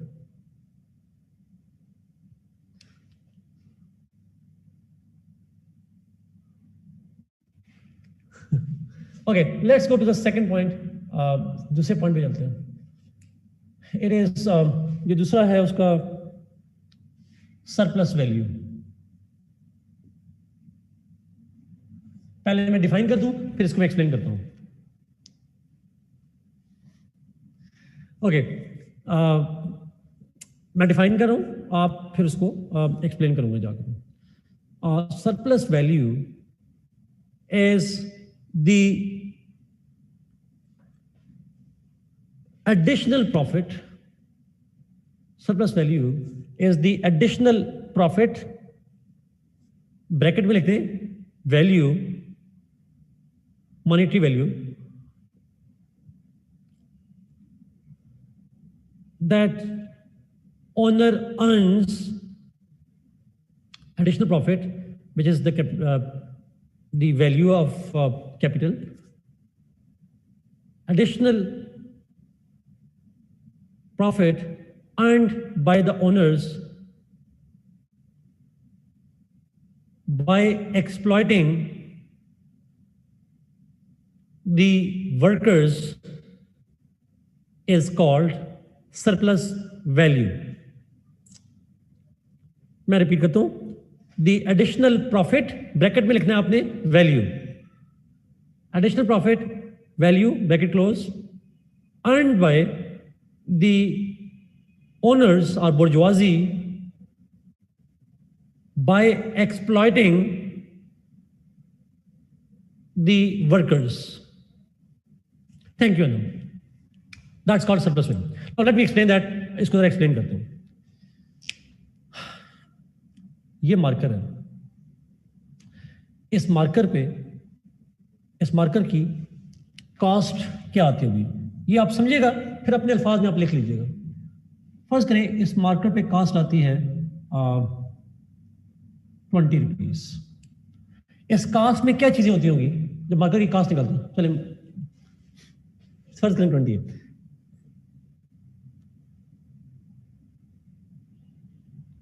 जी जी, ये अकॉर्डिंग टू कार्ल मार्क्स बता रहे हैं. ठीक है जी. टू इस पे आती होगी, इसको हम कहते हैं रॉ मटेरियल की कॉस्ट होगी. फिर उसके बाद इसके अंदर आ जाएगी लेबर की कॉस्ट आ जाएगी. और उसके बाद बाकी चीजों की, टेक्नोलॉजी की कर लें, टैक्सेस वगैरह, इन सब चीजों की कॉस्ट मिलाकर ये कॉस्ट होती होगी. ऐसा ही है कॉस्ट, इनपुट कॉस्ट कहते हैं इसको सॉर्ट ऑफ. ये प्रोडक्शन कॉस्ट कहते हैं, जितनी आ जाती है 20 रुपये आ गई सारी मिला के. अच्छा, ओनर ने इसमें से प्रॉफिट भी कमाना है. वो प्रॉफिट कितना कमाएगा? फर्ज करें वो बेचता है selling price is equal to 30, तो प्रॉफिट कितना होगा उसको? प्रॉफिट कितना होगा? 10 रुपीज. अच्छा, अब जब हम कॉस्ट निकाल रहे हैं 10 रुपये उसको प्रॉफिट हुआ, चलें 50% हमने. अगर फर्ज करें जी, फर्ज करें जो कॉस्ट हमने निकाली है, अगर ओनर चाहे कि मैं प्रॉफिट बढ़ाऊं, if an owner wants to increase the profit, वो 10 से करना चाहे फर्ज करें 12 रुपये, तो क्या करेगा? What should you do? इधर कट द कॉस्ट और इंक्रीज द सेलिंग प्राइस. दो ही ऑप्शन है, कोई तीसरा ऑप्शन है उसके पास? या कॉस्ट इंक्रीज करेगा या सेलिंग प्राइस. ये दो मेन ऑप्शन हैं उसके पास. आज सेलिंग प्राइस बढ़ाएगा तो कंपेटिटिव नहीं रहेगा. If increases the selling price, profit rate बढ़ा रहा है, तो सेलिंग प्राइस बढ़ाएगा तो कंपेटिटिव नहीं रहेगा, बिकॉज वो महंगी हो जाएगी, लोग नहीं खरीदेंगे, मार्केट में दूसरा बंदा सस्ता बेच रहा होगा, उसका बिकेगा नहीं, प्रॉफिट कम हो जाएगा. So he won't like to increase the prices. वो कोशिश करेगा कि ना बढ़ाए. अच्छा, फिर कॉस्ट कम कर सकता है. That's one of the options, cost कम कर दे. अब ये आप क्वालिटी की बात करें, अब कार्ल मार्क्स किसकी बात कर रहा है? कार्ल मार्क्स ज्यादा सहना है हमसे, तो कार्ल मार्क्स की बात करते हैं कैसे करता है. कार्ल मार्क्स कहता है कि अगर कॉस्ट कम करे तो कट कहां पे लगाएगा? रॉ मटेरियल में, लेबर में, टेक्नोलॉजी में. तो कॉस्ट कम करने के लिए कार्ल मार्क्स कहता है, लेबर ढूंढता है किसको शिकार करूं, किससे पैसे कम कराऊं.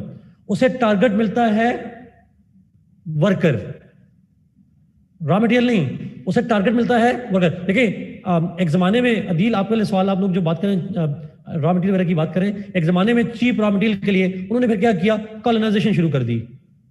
इंडिया आ गए, सोने की चिड़िया बना ली, अमेरिका चले गए, अफ्रीका चले गए, कब्जा करने शुरू कर दिया, वहां से रॉ मटेरियल लेना शुरू हुए. बट कार्ल मार्क्स किसी और, कार्ल मार्क्स कहते हैं वो टारगेट करते हैं वर्कर्स को. कैसे? मुझे गौर से सुनिएगा, बड़ी प्रैक्टिकल चीज है. देखें वर्कर जो है, फॉर एग्जांपल 8 घंटे काम करता है, तो उसकी लेबर की एक मॉनेटरी वैल्यू होती है. ट्रू. ये मेरा सवाल को गौर सुनिएगा प्लीज. लेबर की 8 घंटे काम करता है तो उसकी एक मॉनेटरी वैल्यू होती है. ऐसा होता है? Labour has a monetary value.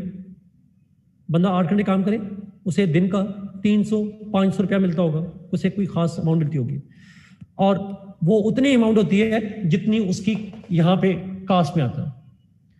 So he produces 20 यहां से गुड्स की कास्ट में, वो लेबर जो है वो उसमें से अपनी कास्ट निकाल लेता है, और मतलब उसमें से जो पैसे मिलते हैं, वर्क मेहनत करने के जो पैसे मिलते हैं, फर्ज करें इस 20 रुपीज में लेबर की वैल्यू थी, लेबर ने जितनी मेहनत की वो की थी फॉर एग्जाम्पल 6 रुपए की.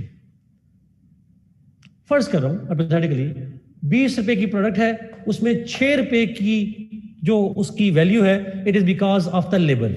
मेहनत की गई, एक बंदे ने मेहनत की और उसकी मेहनत से 6 रुपए उसकी वैल्यू है, उसकी 20 में से 6 रुपीज। अब 6 रुपीज जो वर्कर ने कमाए हैं वो उसने कमा के घर ले गया सारे। अब अगला सवाल मेरा आपसे बड़ा इंपॉर्टेंट है। कार्ल मार्क्स ने एक चीज डिफेक्ट आइडेंटिफाई की जो कि बड़ी इंटरेस्टिंग और बड़ी इंपॉर्टेंट है।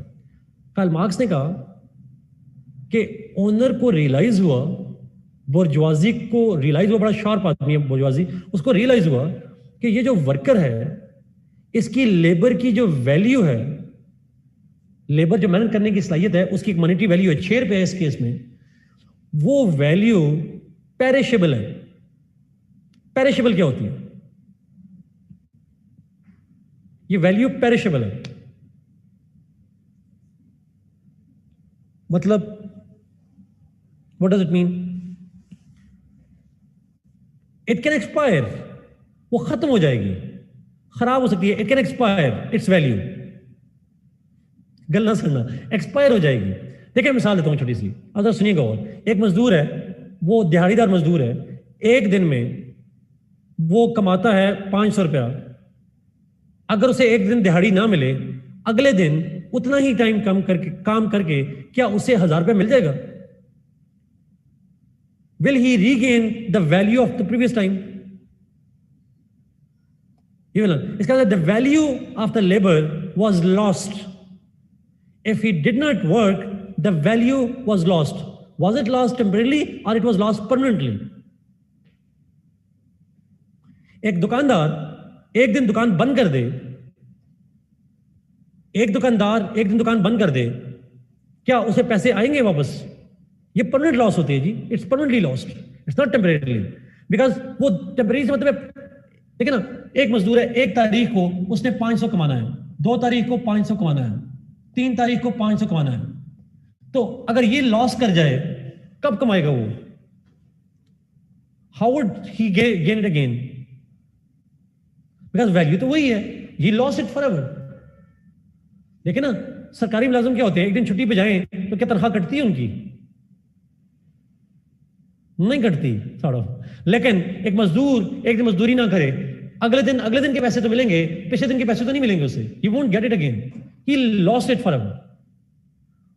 ओवर टाइम, एग्जैक्टली फजल, इसका मतलब है सेम लेबर के वो पैसे उसे वापस नहीं। ओवर टाइम का मतलब है एक्स्ट्रा लेबर की, वो तो उस एक्स्ट्रा लेबर के पैसे हैं। जो लेबर नहीं की उसकी वैल्यू तो नहीं मेरी नहीं आती।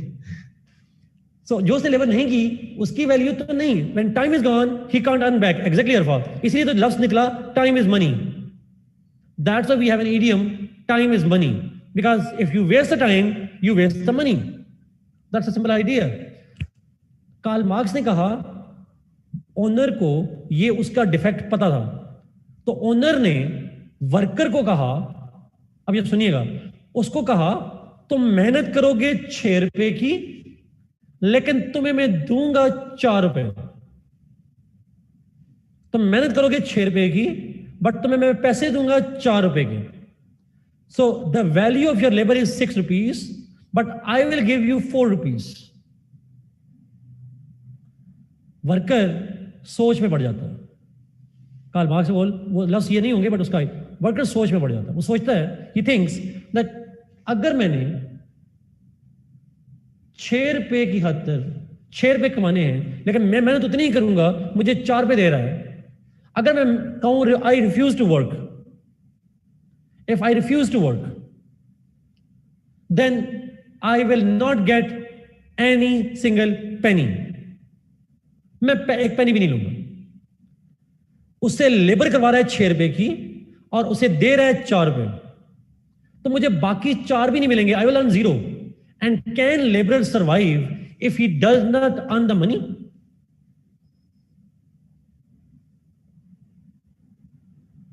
He can't survive. उसको तो सर्वाइवल के लिए लाजमी चाहिए, कुछ तो चाहिए। So वो कहता है, फिर साथ उसे मजहब सिखाता है, अल्लाह का शुक्र अदा करो, सब्र करो, अल्लाह सब्र करने वालों के साथ है। तो उसे कहता है, मजदूर कहता है, ठीक है मैं 4 रुपए पे काम करने के लिए तैयार हूं। He is willing to work for those rupees. जो 2 रुपए की मेहनत की उसने, 2 रुपए की मेहनत की, जिसकी 2 रुपए उससे नहीं मिले तो वो 2 रुपए फिर किसको मिले? Who earn the 2 rupees?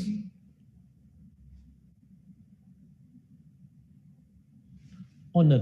ये जो 2 रुपए एक्स्ट्रा कमाए उसने, ये 2 रुपए एक्स्ट्रा कमाए, this extra money that he earn in the profit by exploiting the labourer, it is called surplus value.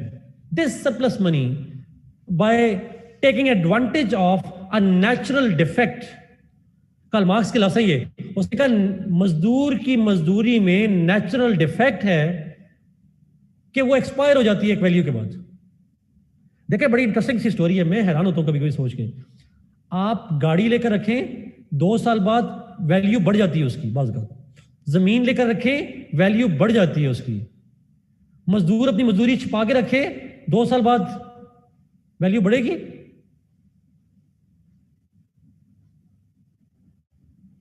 Absolutely not. This is so strange, this is so strange.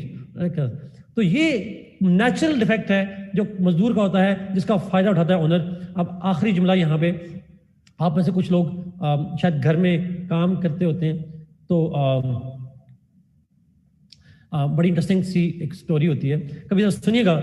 लड़के अक्सर शायद ज़्यादा बेहतर जानते होंगे, शायद कुछ लड़कियों को आइडिया हो। अक्सर जब आपको मजदूर चाहिए होता है, ये बड़ी क्रूल फैक्ट बता रहा हूँ आपको, बड़ा क्रूल फैक्ट है बट इट्स अ फैक्ट। मैं अभी वैसे इसी को समझा रहा हूँ, जरा सुनिएगा जरा प्लीज, इसी पॉइंट को समझा रहा हूँ। अक्सर जब आप मजदूर लेने जाएं दिहाड़ी पे, घर बना रहे हो या वैसे आपको घर के लिए चाहिए, जो चालाक मक्कार लोग होते हैं वो लेट जाते हैं मजदूर लेने। फॉर एग्जाम्पल, मजदूर सुबह कोशिश करता है कि मैं 8-9 बजे काम करूं, शाम को जल्दी घर चला जाऊं। अपनी फैमिली के लिए वो टाइम निकालता है, साड़ा या ओवर टाइम कर रहा होता है, जो भी कर रहा होता है। आप मजदूर लेने जाते हैं, आप सुबह नहीं जाते, आप जाएंगे दिन को 10-11 बजे। अच्छा, दिन को 10-11 बजे जाएंगे तो आपको बहुत कम मजदूर बचे खुचे मिलेंगे।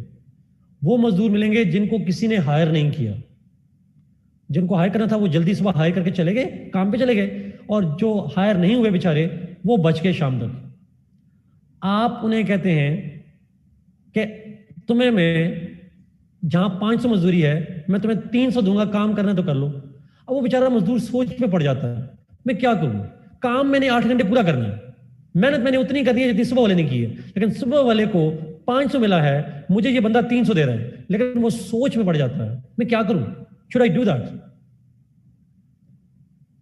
तो वो क्या करेगा बेचारा, वो 300 की खातिर, वो 500 की खातिर 300 तो नहीं ज़ाया करेगा। वो कहेगा अच्छा यार मैं इस पे काम करने के लिए तैयार हूं, बस मुझे मजदूरी चाहिए। He agrees to work. इसी तरीके से फैक्ट्रीज में भी होता है, ये आपके साथ भी होता है।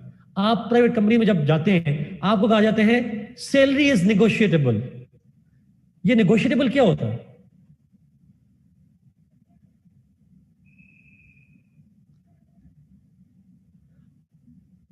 आप नेगोशिएबल नहीं होती। What does it mean bye negotiable? भाई अब अगर आप एक खास वैल्यू का काम, तो नेगोशिएटेबल नहीं होता ना, वैल्यू की नेगोशिएटेबल होती है। क्या कभी आपने सुना है काम नेगोशिएटेबल होता हो? कभी भी नहीं होता। It's always the salary that is negotiable.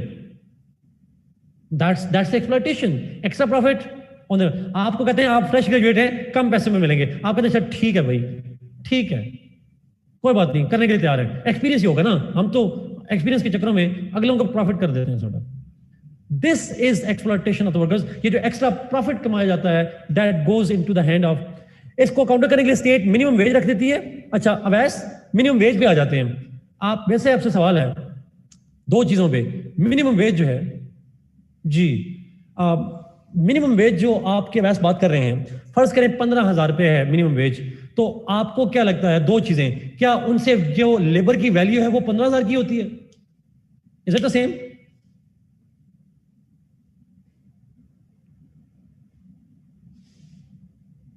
It's never the same one.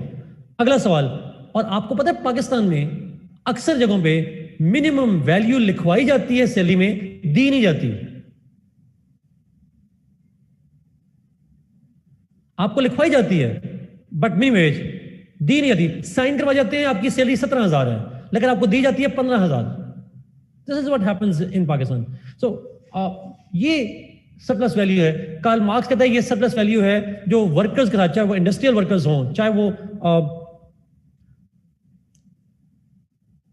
नहीं उमर, वो पाकिस्तान का करंट अकाउंट डेफिसिट और चीज है, मुल्क का करंट अकाउंट डेफिसिट और चीज होती है, वो और चीज बिल्कुल डिफरेंट चीज है.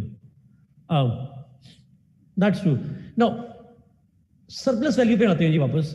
जो सरप्लस वैल्यू है वो जाती है ऑनर में, और कार्ल मार्क्स कहता है workers for centuries and centuries, centuries से वो जो वर्कर्स हैं वो एक्सप्लॉइट होते आए हैं, चाहे वो एग्रीकल्चर में हो, चाहे वो अब इंडस्ट्रीज में हो, दे ऑल आर एक्सप्लॉइटेड. अच्छा, इसी का नुकसान क्या होता है? इसी से the owner gets richer and the poor gets poorer.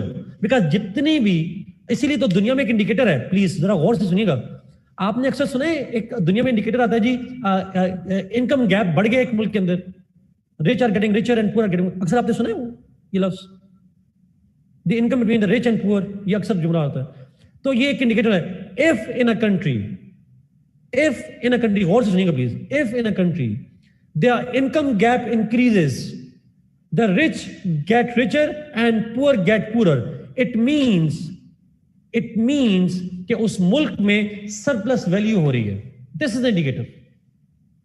The rich getting richer, poor getting, because poor की कीमत 6 से 4 हो गई और अमीर की 10 से 12 हो गई. गैप बढ़ गया. पहले 10 और 6 का डिफरेंस 4 का था, अब 12 और 4 का डिफरेंस 8 का आ गया.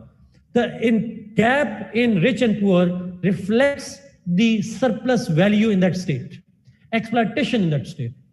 और ये दुनिया के ऑलमोस्ट हर मुल्क में हो रहा है. एनीवे, लेट्स नाउ मूव जी, अब अगले स्टेप पे चलते हैं. The next is class struggle.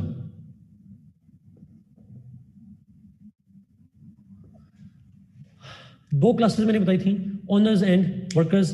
Karl Marx कहता है, ये मेरे वर्ड नहीं है, कार्ल मार्क्स कहता है दैट when this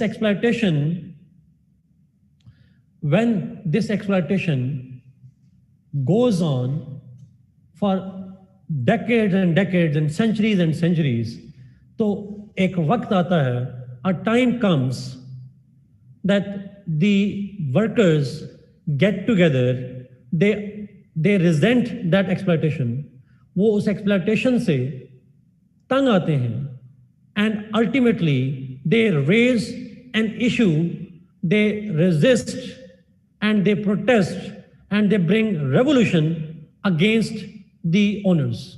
उठ खड़े होते हैं उसके खिलाफ. They bring a coup, they bring a kind of revolution against them. तो मेरा आपसे सवाल ये था कि जब उनके दरमियान में, ओनर्स और वर्कर के दरमियान में इस सरप्लस वैल्यू की वजह से टेंशन डेवलप होती है, this tension or conflict is developed between the two classes because of the exploitation, because of the gap between the rich and the poor. This creates what we call the class struggle.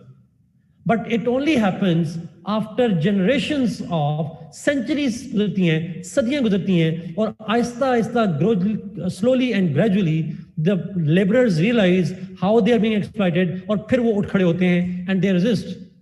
लेकिन मेरा आपसे सवाल ये था कि मैंने आपको एक जुमला कहा था, अगर रिलेशंस ऑफ प्रोडक्शन में चेंज आ जाए, ओनर वर्कर में कॉन्फ्लिक्ट टेंशन डेवलप हो, तो फिर क्या होता है? What happens?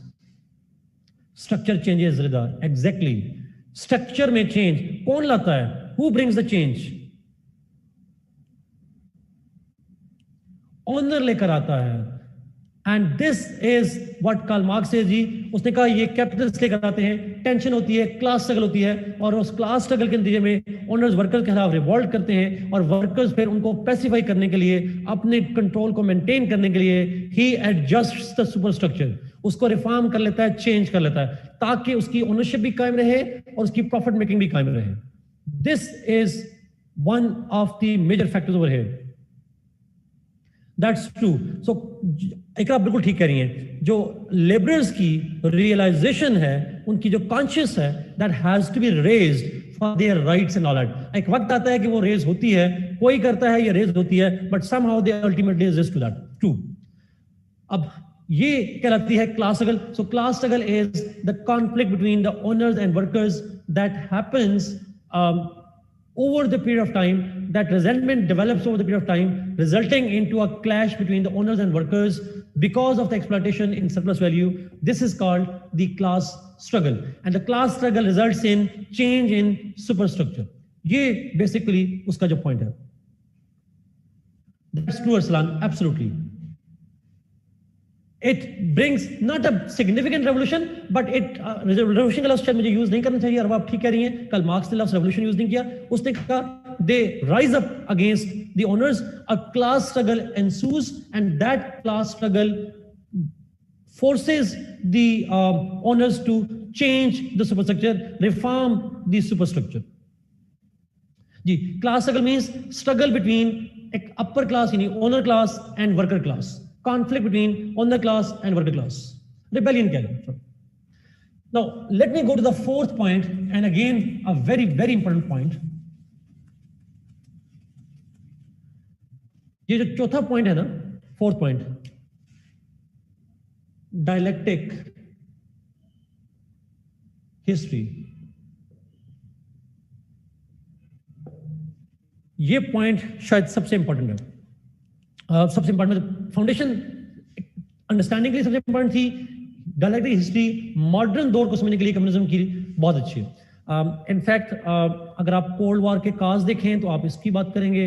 अगर आप फुकुयामा की थ्योरी एंड ऑफ हिस्ट्री को देखेंगे तो यहाँ पे बात करेंगे. अगर आप बात करेंगे क्लैश ऑफ सिविलाइजेशन की तो आप इसका जिक्र करेंगे. अगर आप जिक्र करेंगे और किसका, हाँ, हेगल की थ्योरी का करेंगे तो इसका जिक्र करेंगे. This is so important that it covers. Hegel पे सवाल आए, मैं हेगल नहीं पढ़ाऊंगा आपको, लेकिन अब hint of Hegel will be given here. यहाँ पे हेगल का आइडिया आएगा.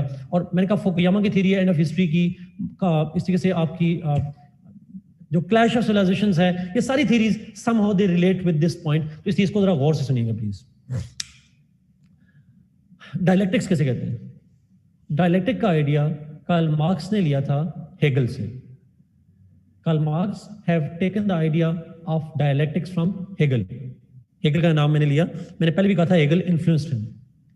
हेगल का आइडिया ऑफ डायलेक्टिक्स क्या है, शॉर्टली समझा रहा हूं, ब्रीफली. आप डिटेल से पढ़िएगा बेशक, लेकिन शॉर्टली. हेगल था प्रीस्ट, पादरी था, मजहबी काइंड ऑफ था, बट उसको हम कहते हैं he was kind of priest, but modern priest है काइंड ऑफ, जिसको लॉजिक भी साथ लेकर रहता है, लॉजिक को क्रिश्चियनिटी से लिंक कर रहा है. कि एक और क्रिश्चियन थिंकर थे जिसका नाम था सेंट थॉमस एक्विनास. उसको कहा जाता था क्रिश्चियनाइज्ड अरिस्टोटल. वो अरिस्टोटल को क्रिश्चियन कर दें तो एक्विनास बनता है. तो हेगल को कहा जाता है he is the modern Aquinas. तो एक्विनास ही है बट मॉडर्न दौर में, उसका पॉइंट. एनीवे, हेगल ने क्या कहा? हेगल ने कहा डायलेक्टिक की थ्योरी क्या है. हेगल की सारी थ्योरी नहीं, डायलेक्टिक की बात करूं. हेगल ने कहा कि खुदा ने, गॉड हैज created ideas. खुदा ने एक आइडिया बनाया था. What is idea? Idea is the abstract notion about what is good or what is acceptable in a society. जिसको norm कह सकते हैं, value कह सकते हैं. Idea is one norm, one value, one school of thought जो एक वक्त में डोमिनेट होता है एक माशरे के अंदर, जिसको आप ट्रुथ कह सकते हैं. सॉर्ट ऑफ हर वक्त की एक सच्चाई होती है ना, हमारा जो कल्चर होता है जिसको हम फॉलो करते हैं वो हमारी एक सच्चाई होती है. तो उसको वो कहता है आइडिया. कार्ल मार्क्स कहता है ये जो, चूंकि ये नॉर्म्स और वैल्यूज इंसानों ने बनाई होती हैं, these values, these norm, this truth is not perfect. Perfect नहीं होता, क्योंकि मजहब के नजदीक परफेक्शन किसके पास होती है? Who is perfect? गॉड, अल्लाह के पास है. इंसानों के पास तो कुछ नहीं होता, सो डिवाइन है. तो उसने कहा इंसानों का आइडिया है इम्परफेक्ट होता है, और उसी के अंदर कुछ इम्परफेक्शंस होती हैं, कुछ उसके अंदर कुछ ना कुछ कंट्राडिक्शंस होती हैं, मतलब अपने ही खिलाफ चीजें होती हैं. उसने कहा थोड़ा अर्सा गुजरता है, after some time this idea generates and creates an anti idea. इसी आइडिया के अंदर से एक एंटी आइडिया डेवलप होता है. एक दूसरा ट्रुथ होता है जो कहता है ये गलत है, पहले वाला गलत है. इसी आइडिया में से, इसी क्योंकि इम्परफेक्ट है, इसमें गुंजाइश मौजूद होती है, खामी की गुंजाइश होती है, उसी खामी को लेकर एक दूसरा आइडिया डेवलप होता है जिसको कहते हैं एंटी आइडिया। एक ट्रुथ कहता है मैं ट्रुथ हूं, दूसरा कहता है मैं ट्रुथ हूं, दोनों के दरमियान में होता है कॉन्फ्लिक्ट। अब उसने लफ्ज यूज किया, उसके लफ्ज हैं हेगल के, उसने कहा दोनों आइडिया और एंटी आइडिया दोनों के दरमियान में क्लैश होता है और क्लैश के नतीजे में एक सिंथेसिस बनता है। आपने केमिस्ट्री में सिंथेसिस पढ़ा था? क्या होता है सिंथेसिस? What is synthesis? दरअसल इस पॉइंट को इसी पे एक्सप्लेन कर रहा हूं। Combination, exactly, it's a kind of combination. दोनों के इंटरेक्शन से एक मिक्स ऑफ टू करके एक नई चीज बनती है, something new, a product, yes, एक नई प्रोडक्ट बनती है। अब इस आइडिया एंटी आइडिया के क्लैश से एक नया सिंथेसिस बनता है। एक कहता है मैं ट्रुथ हूं, दूसरा कहता है मैं ट्रुथ हूं, दोनों में इंटरेक्शन होता है, क्लैश आता है और अल्टीमेटली एक नया आइडिया बनता है।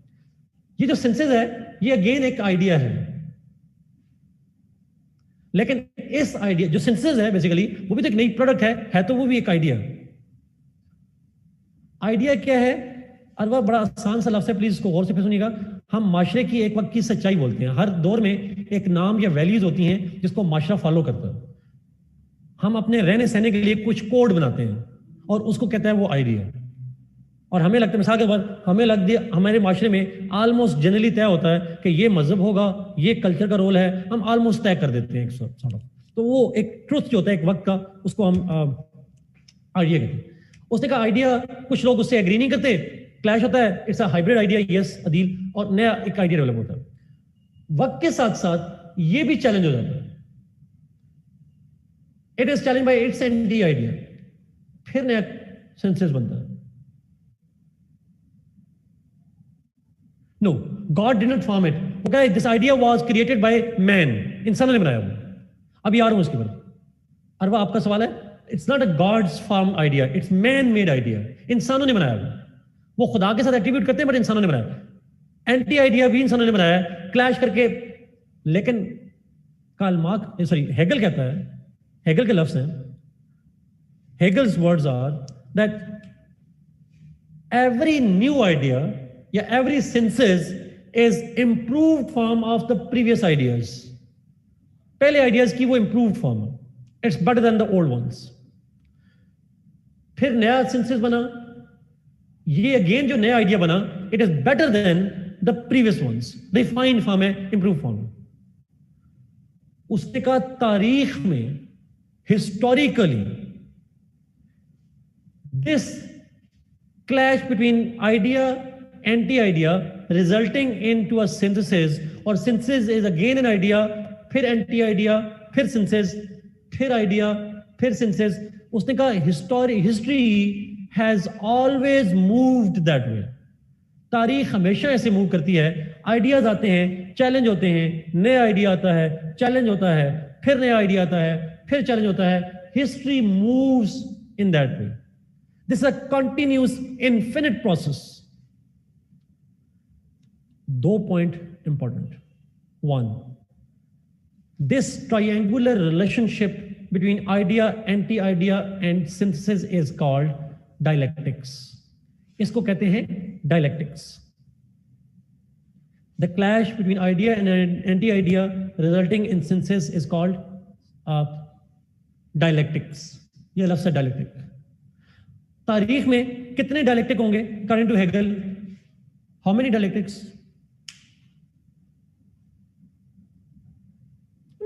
Move on and move on and move on and continuous process है, चलता रहे। कार्ल मार्क्स, हेगल कहता है, अब हेगल के लफ्ज़ मेरे नहीं है प्लीज, हेगल ने कहा दिस इज एक्चुअली, आप इंप्रूव करते जा रहे हो लाइफ को, हिस्ट्री मूव ऐसे करती है, तारीख ऐसे ही है, लेकिन उसने कहा कि दिस डायलेक्टिकल मूवमेंट, डायलेक्टिक में है आइडिया एंटी आइडिया का क्लैश और उसके नतीजे में बनने वाला सेंसेस, ये डायलेक्टिक है। उसने कहा ये जो डायलेक्टिक्स हैं, this history moves in dialectics, history dialectic move करती है, रिकरिंग प्रोसेस है और ये प्रोसेस इन्फिनिट है, लेकिन आइडिया इंप्रूव हुई जा रहा है। जब चीजें इंप्रूव होती जाए तो कभी तो परफेक्शन आएगी ना, there has to be perfection at some time. अब हेगल कहता है, हेगल के लफ्ज़ में नहीं, उसने कहा this dialectics is aimed at, इसका मकसद ये, खुदा ने ये प्रोसेस क्यों रखा है सारा, क्योंकि हर चीज खुदा ने बनाई है, खुदा ने ये चीज क्यों रखी है डायलेक्टिक्स। उसने कहा खुदा चाहता है कि जो आइडिया कैपिटल आई वाला है, जो परफेक्ट आइडिया है, जो खुदा के नजदीक आइडिया है, वो अचीव किया जाए। So it's this dialectical process is a march towards, this is a continuous process of reaching to the idea, and that the idea is the God's idea. ये प्रोसेस चलता रहेगा, एक जब खुदा चाहेगा तो वो परफेक्शन आ जाएगी, आसान लफ्ज़ में। तो मेरे ख्याल में जब खुदा की परफेक्शन आएगी तो क़यामत आ जाएगी, सॉर्ट ऑफ, आप ऐसे कह रहे हैं। I don't know what will happen, but वो इसको लेके चलता है, इन इनफिनिट प्रोसेस है। इसमें टेक अवे ये है, 2-3 पॉइंट टेक अवेज के हैं, बाकी आप हेगल को पढ़िएगा। 2-3 टेक अवेज हैं। 1, this idea is abstract thing, abstract चीज है। दूसरी चीज डायलेक्टिक्स क्या होता है, you need to know, dialectic movement है। और तीसरी चीज जो इंपॉर्टेंट है, this is an infinite process. ये तीनों चीजें क्लियर हैं जी? All these things are clear? Idea means एक वक्त में जो चीज सोशल रियलिटी होती है उसको हम कहते हैं दी आइडिया। दी आइडिया, ये जो कैपिटल आई वाला आइडिया है, this is the God's idea, perfection, perfect. अब उसमें कोई खामी नहीं हो सकती, there can be no change in that, it's a perfect thing. उसका एंटी आइडिया नहीं हो सकता। पहला मैंने कहा कि idea is abstract, and second is the dialectics process है, हिस्ट्री मूव्स इन डायलेक्टिक्स। और डायलेक्टिक्स का मतलब है आइडिया एंटी आइडिया का क्लैश होता रहेगा और उससे एक सिंथेसिस बनता जाएगा। और तीसरी जो चीज है, the third takeaway is that it is an infinite process. Thank you Asma for writing all that. So idea is abstract, पहला पॉइंट। दूसरा पॉइंट डायलेक्टिक प्रोसेस है, clash of two things and resulting in the third one. और last चीज है, it's an infinite process. This is Hegel's idea of dialectics, Hegel's theory of dialectics. Now, let me use it for Karl Marx. Karl Marx क्या कहते हैं? Let me. No, the idea is also abstract, but it's God's idea.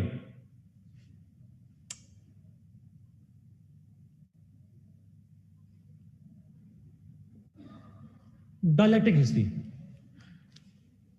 Hegel ने कहा था कि dialectics यानी एक वक्त में माशरे में एक फैक्ट होता है, लोग उसको चैलेंज करते हैं, और जब लोग चैलेंज करते हैं तो क्लैश होता है लोगों के दरमियान में, और फिर वो एक सिंथेसिस बनता है, एक नया फैक्ट, एक नया ट्रुथ डेवलप करते हैं, और फिर क्लैश होता है। हिस्ट्री, तारीख जो है वो दुनिया की भरी पड़ी है, जंगें होती रही इन क्लैश ऑफ आइडियाज की वजह से, इस तारीख में मुआहदे होते रहे, but this is how history moved. अब कार्ल मार्क्स ने उसी का आइडिया लिया, बट मेरा आपसे एक छोटा सवाल है, कार्ल मार्क्स की थ्योरी अभी तक जो हमने पढ़ी है, is it about abstract things और material things? It's always material. हम तो बात ही करके थक गए मटेरियल। कार्ल मार्क्स कहता है, Karl Marx says that at every society, in every society there is a thesis. अब वो आइडिया की जगह लफ्ज यूज कर रहा है thesis. In every society there is a thesis. Thesis क्या है? What is thesis? मैं एक जुमला बोलूंगा, आगे आपको समझेगा। Thesis is a particular economic foundation. ये कार्ल मार्क्स कह रहा है। अब मैं कार्ल मार्क्स पे आ गया, अब मैं इसको एलाबोरेट करूंगा। मैंने डायग्राम बनानी है ना, इसलिए यहां पे कर रहा हूं। मार्क्स कह रहा है कि सोसाइटी के अंदर, हर सोसाइटी के अंदर एक थीसिस होता है। थीसिस क्या होता है? It is the particular economic foundation. तो मेरा सवाल है, इकोनॉमिक फाउंडेशन होगी तो उसमें कितनी क्लासेस होंगी कार्ल मार्क्स के नजदीक? 2 होंगी। गुड, शुक्र है। 3 के तो से आ गई मुझसे। तीसरी क्लास कौन सी आ गई? वॉल्टेन की क्लास। अच्छा, 2 क्लासेस, बुर्जुआजी एंड वर्कर्स, ये 2 क्लासेस होंगी सॉर्ट ऑफ। अच्छा, ऑनर्स वर्कर्स। अगला सवाल,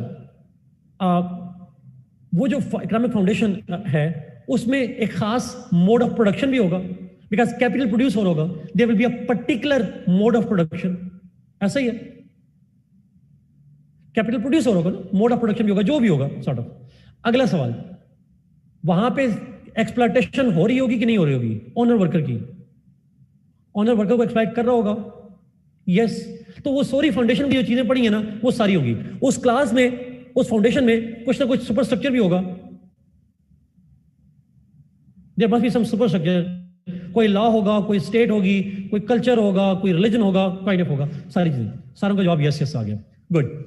अच्छा, कार्ल मार्क्स ने कहा लेकिन उस फाउंडेशन के अंदर एक कॉन्फ्लिक्ट भी चलता है, एक स्ट्रगल भी चलती है।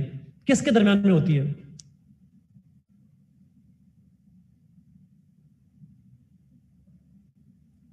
ओनर और वर्कर की दो क्लासेस हैं, ओनर वर्कर की, और वो क्यों होती है? Because of surplus value. इसका मतलब दोनों क्लासेस में कॉन्फ्लिक्ट होता है। कार्ल मार्क्स कहता है एक वक्त आता है कि उस इकोनॉमिक फाउंडेशन में जो डोमिनेंट ओनर हैं उसके खिलाफ वर्कर्स एक एंटी थीसिस डेवलप करते हैं। Workers develop an anti thesis, उसके खिलाफ एक महाज खड़ा करते हैं। अभी शुरू अभी ना करिएगा प्लीज। थीसिस में और एंटीथीसिस में कॉन्फ्लिक्ट स्टार्ट होता है। इस कॉन्फ्लिक्ट के नतीजे में the conflict between thesis and antithesis, thesis है बोर्जुआजी लेड इकोनॉमिक फाउंडेशन और एंटीथीसिस है प्रोलेटेरिएट्स, वर्कर्स। कॉन्फ्लिक्ट के नतीजे में कार्ल मार्क्स कहता है एक सिंथेसिस बनता है। A synthesis is developed. अब मैंने आपको कहा था कि कार्ल मार्क्स ने कहा जब कॉन्फ्लिक्ट होगा दो क्लासेस का तो सुपर स्ट्रक्चर चेंज होगी। कहा था मैंने ये बात? यस एग्जैक्टली रहता, सुपर स्ट्रक्चर चेंज होगी। कार्ल मार्क्स ने यहां पे कहा, अब कार्ल मार्क्स ही कह रहे हैं, Karl Marx is saying that जब थीसिस और एंटीथीसिस डेवलप होगा, वर्कर्स ओनर्स के खिलाफ उठ खड़े होंगे। The owners in order to pacify them, उनको पैसिफाई करने के लिए they will create a new foundation. A new thesis means a new foundation is created by the owners in which there are two changes. दो changes होंगी। एक, mode of production will get change. ये सुनिएगा, Karl Marx कह रहा है जब thesis and antithesis का क्लैश होगा, जो नया सिंथेसिस बनेगा, सिंथेसिस भी नई फाउंडेशन है, ओनर नहीं बनाई है, बट उस फाउंडेशन में दो काम करेगा। वो चेंज करेगा मोड ऑफ प्रोडक्शन, और दूसरी चीज सुपर स्ट्रक्चर चेंज हो जाएगी। The new thesis will have a changed mode of production and therefore a changed super structure. Is it clear?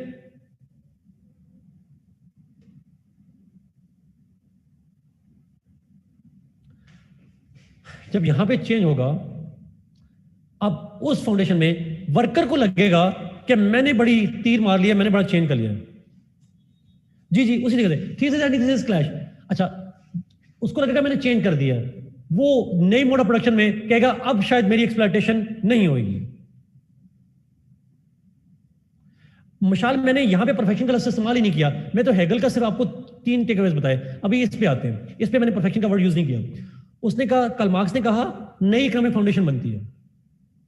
नई इकोनॉमिक फाउंडेशन जब बनती है तो उसमें वर्कर को लगता है कि मेरी चेंज आ गई लाइफ में, बट चेंज आती नहीं है। ही बिकम्स द स्लेव, जैसे मुस्लिम ने लिखा, but a new kind of slave.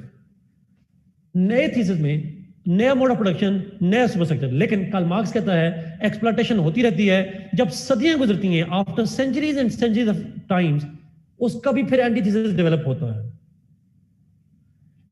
Again it's antithesis developed, workers again revolt, सदियां गुजरती हैं, फिर उनको रियलाइज होता है एक्सप्लॉयटेशन हो रही है, नई एंटीथीसिस, फिर क्लैश। उसने कहा फिर एक नया थीसिस आता है। एग्जैक्टली दी जी न्यू फाउंडेशन वही है, पुरानी वाली फाउंडेशन है, सिर्फ मोड ऑफ प्रोडक्शन चेंज हुआ, फाउंडेशन वही है। रॉ मटेरियल नया है, लेबर का मोड नया है, टेक्नोलॉजी नई है, बट ओनर वही है, वर्कर वही है। Sort of. अब फिर आ गया थर्ड, ये थर्ड पॉइंट आ गया, ये सिंथेसिस है। Synthesis is the new foundation. Iqra exactly ये थीसिस क्या है? एक नई इकोनॉमिक फाउंडेशन है, और नई इकोनॉमिक फाउंडेशन में नया मोड ऑफ प्रोडक्शन है, सुपरस्ट्रक्चर चेंज है, थिंग्स चेंज, बट ऑन जो चीज चेंज नहीं होती वो है ओनर वर्कर। सुपरस्ट्रक्चर चेंज हो जाता है, रॉ मटेरियल चेंज हो जाता है, टेक्नोलॉजी चेंज हो जाती है, मोड चेंज हो जाता है, बट चेंज नहीं होता तो ओनर और वर्कर। वो आपने एक सुना हुआ है, old wine in new bottles. It's an old wine in the new bottles. New mode of production, new kind of thing, but the old kind of class difference remains the same, exploitation remains the same. It's everything gets changed. You can write both. You will write both, Arwa. You will write a thesis, synthesis, which is a new thesis. The clash results in a new synthesis, and this synthesis result, it's a kind of new thesis, new foundation. Yes, method of surplus value remains the same. Obviously, चीजें change हो जाती हैं. Okay. Again, फिर antithesis develop होता है, फिर clash होता है, again a new thesis developed. आखिरी जुमला अब ये सुनिएगा. Exactly Mishal, absolutely, it's just to create illusion. Worker को लगता है मेरे लिए अब लिबरेशन आ गई, मैंने रेवोल्यूशन किया, एंटी से डेवलप किया, और मेरी मेहनत से अब मुझे एक्सप्लॉइट नहीं किया जाएगा. लेकिन 8-10 नस्लें गुजरती हैं, फिर याद आता है मेरे साथ तो धोखा हुआ था, फिर वो उसी तरह से एक्सप्लॉइटेशन चलती रहती है. Absolutely true. Now Karl marks ने कहा, अब यहां पे आखिरी पॉइंट है. कार्ल मार्क्स ने कहा, ये यहां पे आपने सुनना है, आपने लिखना नहीं है, अब ये लास्ट सुनना है जरा. कार्ल मार्क्स ने कहा कि मैं जिस वक्त में रह रहा हूं, when he was living this time, I am living, उसने अपने लास्ट में कहा, I am living at a time when we are in the 4th phase. पहला डायलेक्टिक, दूसरा, तीसरा. Now we are, उसने कहा, we are living at a time when we are in a foundation जो कि चौथी फाउंडेशन है. And this 4th foundation, पहली, दूसरी, तीसरी, चौथी, this 4th foundation is the last foundation. This 4th dialectic will be the last dialectic. अब यहां से मैं कोई मार्कर डिफरेंट यूज करूं, ग्रीन मार्कर है तो ग्रीन यूज करूं. उसने कहा अब हम इस दौर में रह रहे हैं, इस ग्रीन वाले दौर में, और यहां पे उसने कहा इस इकोनॉमिक फाउंडेशन में मोड ऑफ प्रोडक्शन क्या है? What was the mode of production during Karl Marx time?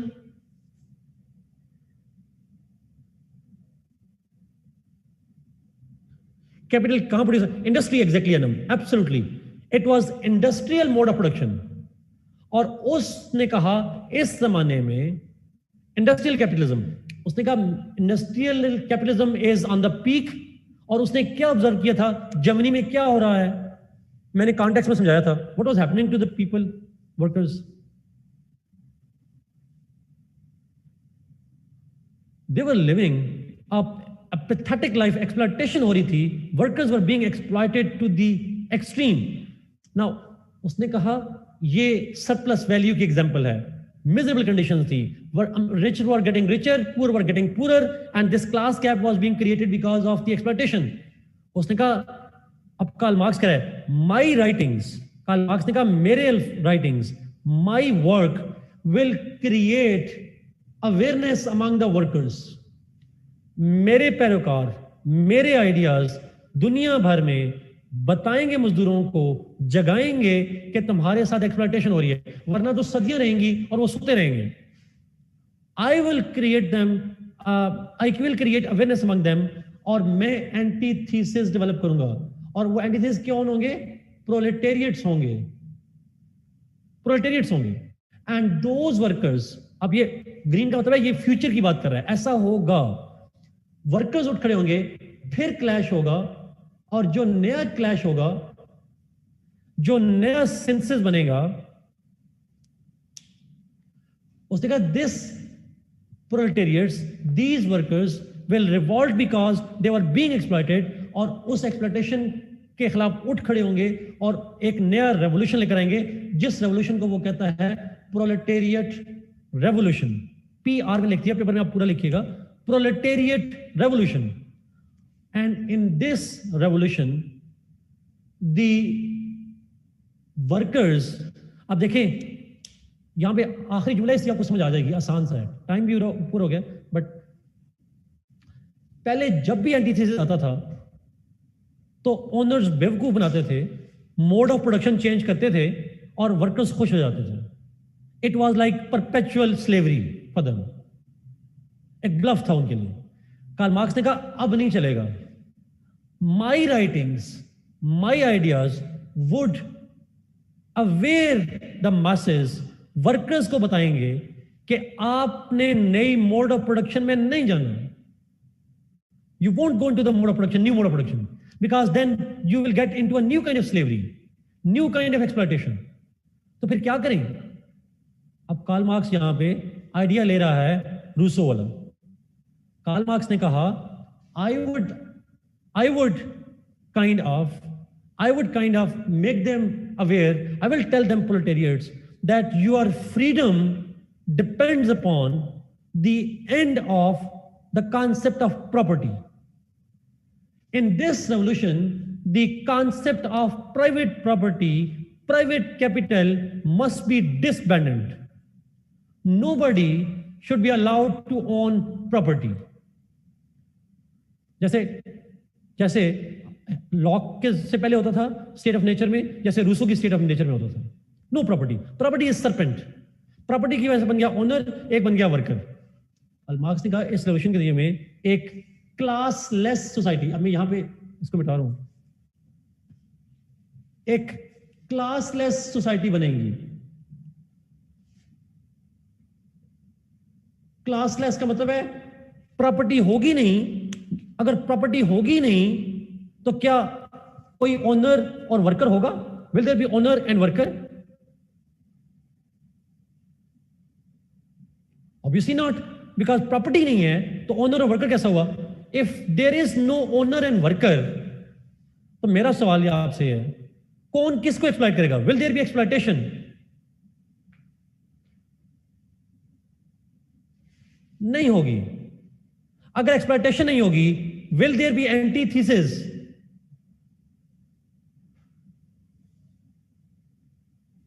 नहीं होगा।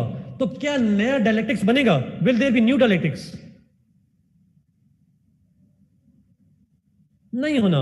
हिस्ट्री फिर कैसे मूव करेगी? उसने कहा हिस्ट्री जो पहले इस तरह मूव कर रही थी डायलेक्टिक्स में, now it will move horizontally.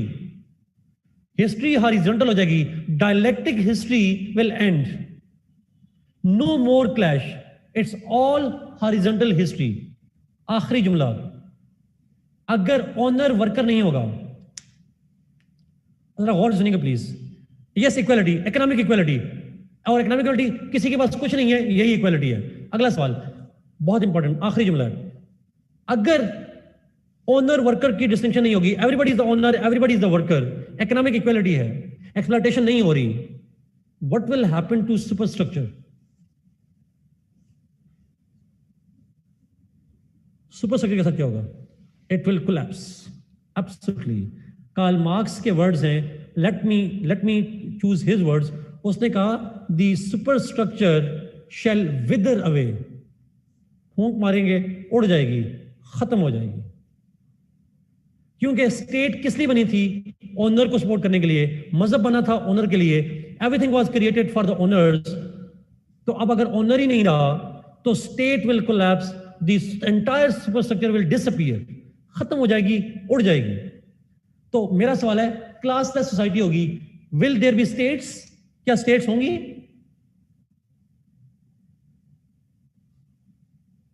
No, a stateless society shall be created. Will there be religion? No religion at all.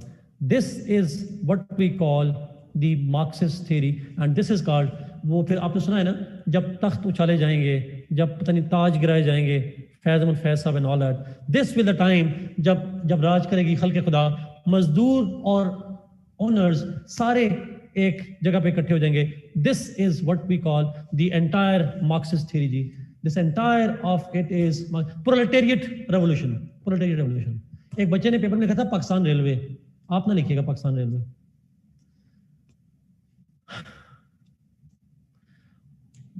This is all from my side जी. नेक्स्ट क्लास में मैं शुरू करूंगा थोड़ा सा डिस्कस करूंगा कि इसकी थ्योरी का मॉडर्न दौर से क्या रेलेवेंस है, खासकर मैं फुकुयामा से लिंक करूंगा उसकी एनएफ हिस्ट्री से. But I guess this is all from my, I am sorry आज का क्वेश्चन आपका नहीं ले सका, बट आई गेस मेरी डिबेट इट वाज सिंपल इसलिए. Yes, it's also called communism. Stateless classless society can exist in state also. State के अंदर स्टेटलेस सोसाइटी कैसे आएगी वेस्ट? यस जी जरा इसमें thank you for asking this question. जरा इसमें क्वेश्चन तो मार्क्सिज्म भी आ सकता है, या जो ऊपर क्वेश्चन पहले किसी ने पोस्ट कर दिया था मेरे ख्याल में, अगर आप दोबारा वो पोस्ट कर दें, क्वेश्चन बड़ा अच्छा क्वेश्चन था, वो आप उसको जरा दोबारा देख लीजिएगा. बट ऑब्वियसली इस थ्योरी को मार्क्स ने कहा था this is scientific socialism. His theory is end of state too. Thank you. Okay जी, thank you so much. God bless you, be safe. And इंशाल्लाह नेक्स्ट क्लास के अंदर थोड़ा सा 5-10 मिनट की बात करूंगा, and then I will move towards Muslim thinkers. अच्छा, मुस्लिम थिंकर्स को हम जरा जल्दी से निकलेंगे, बिकॉज मुस्लिम थिंकर्स बड़े आसान से हैं, मुश्किल नहीं है. अल्लाह हाफिज.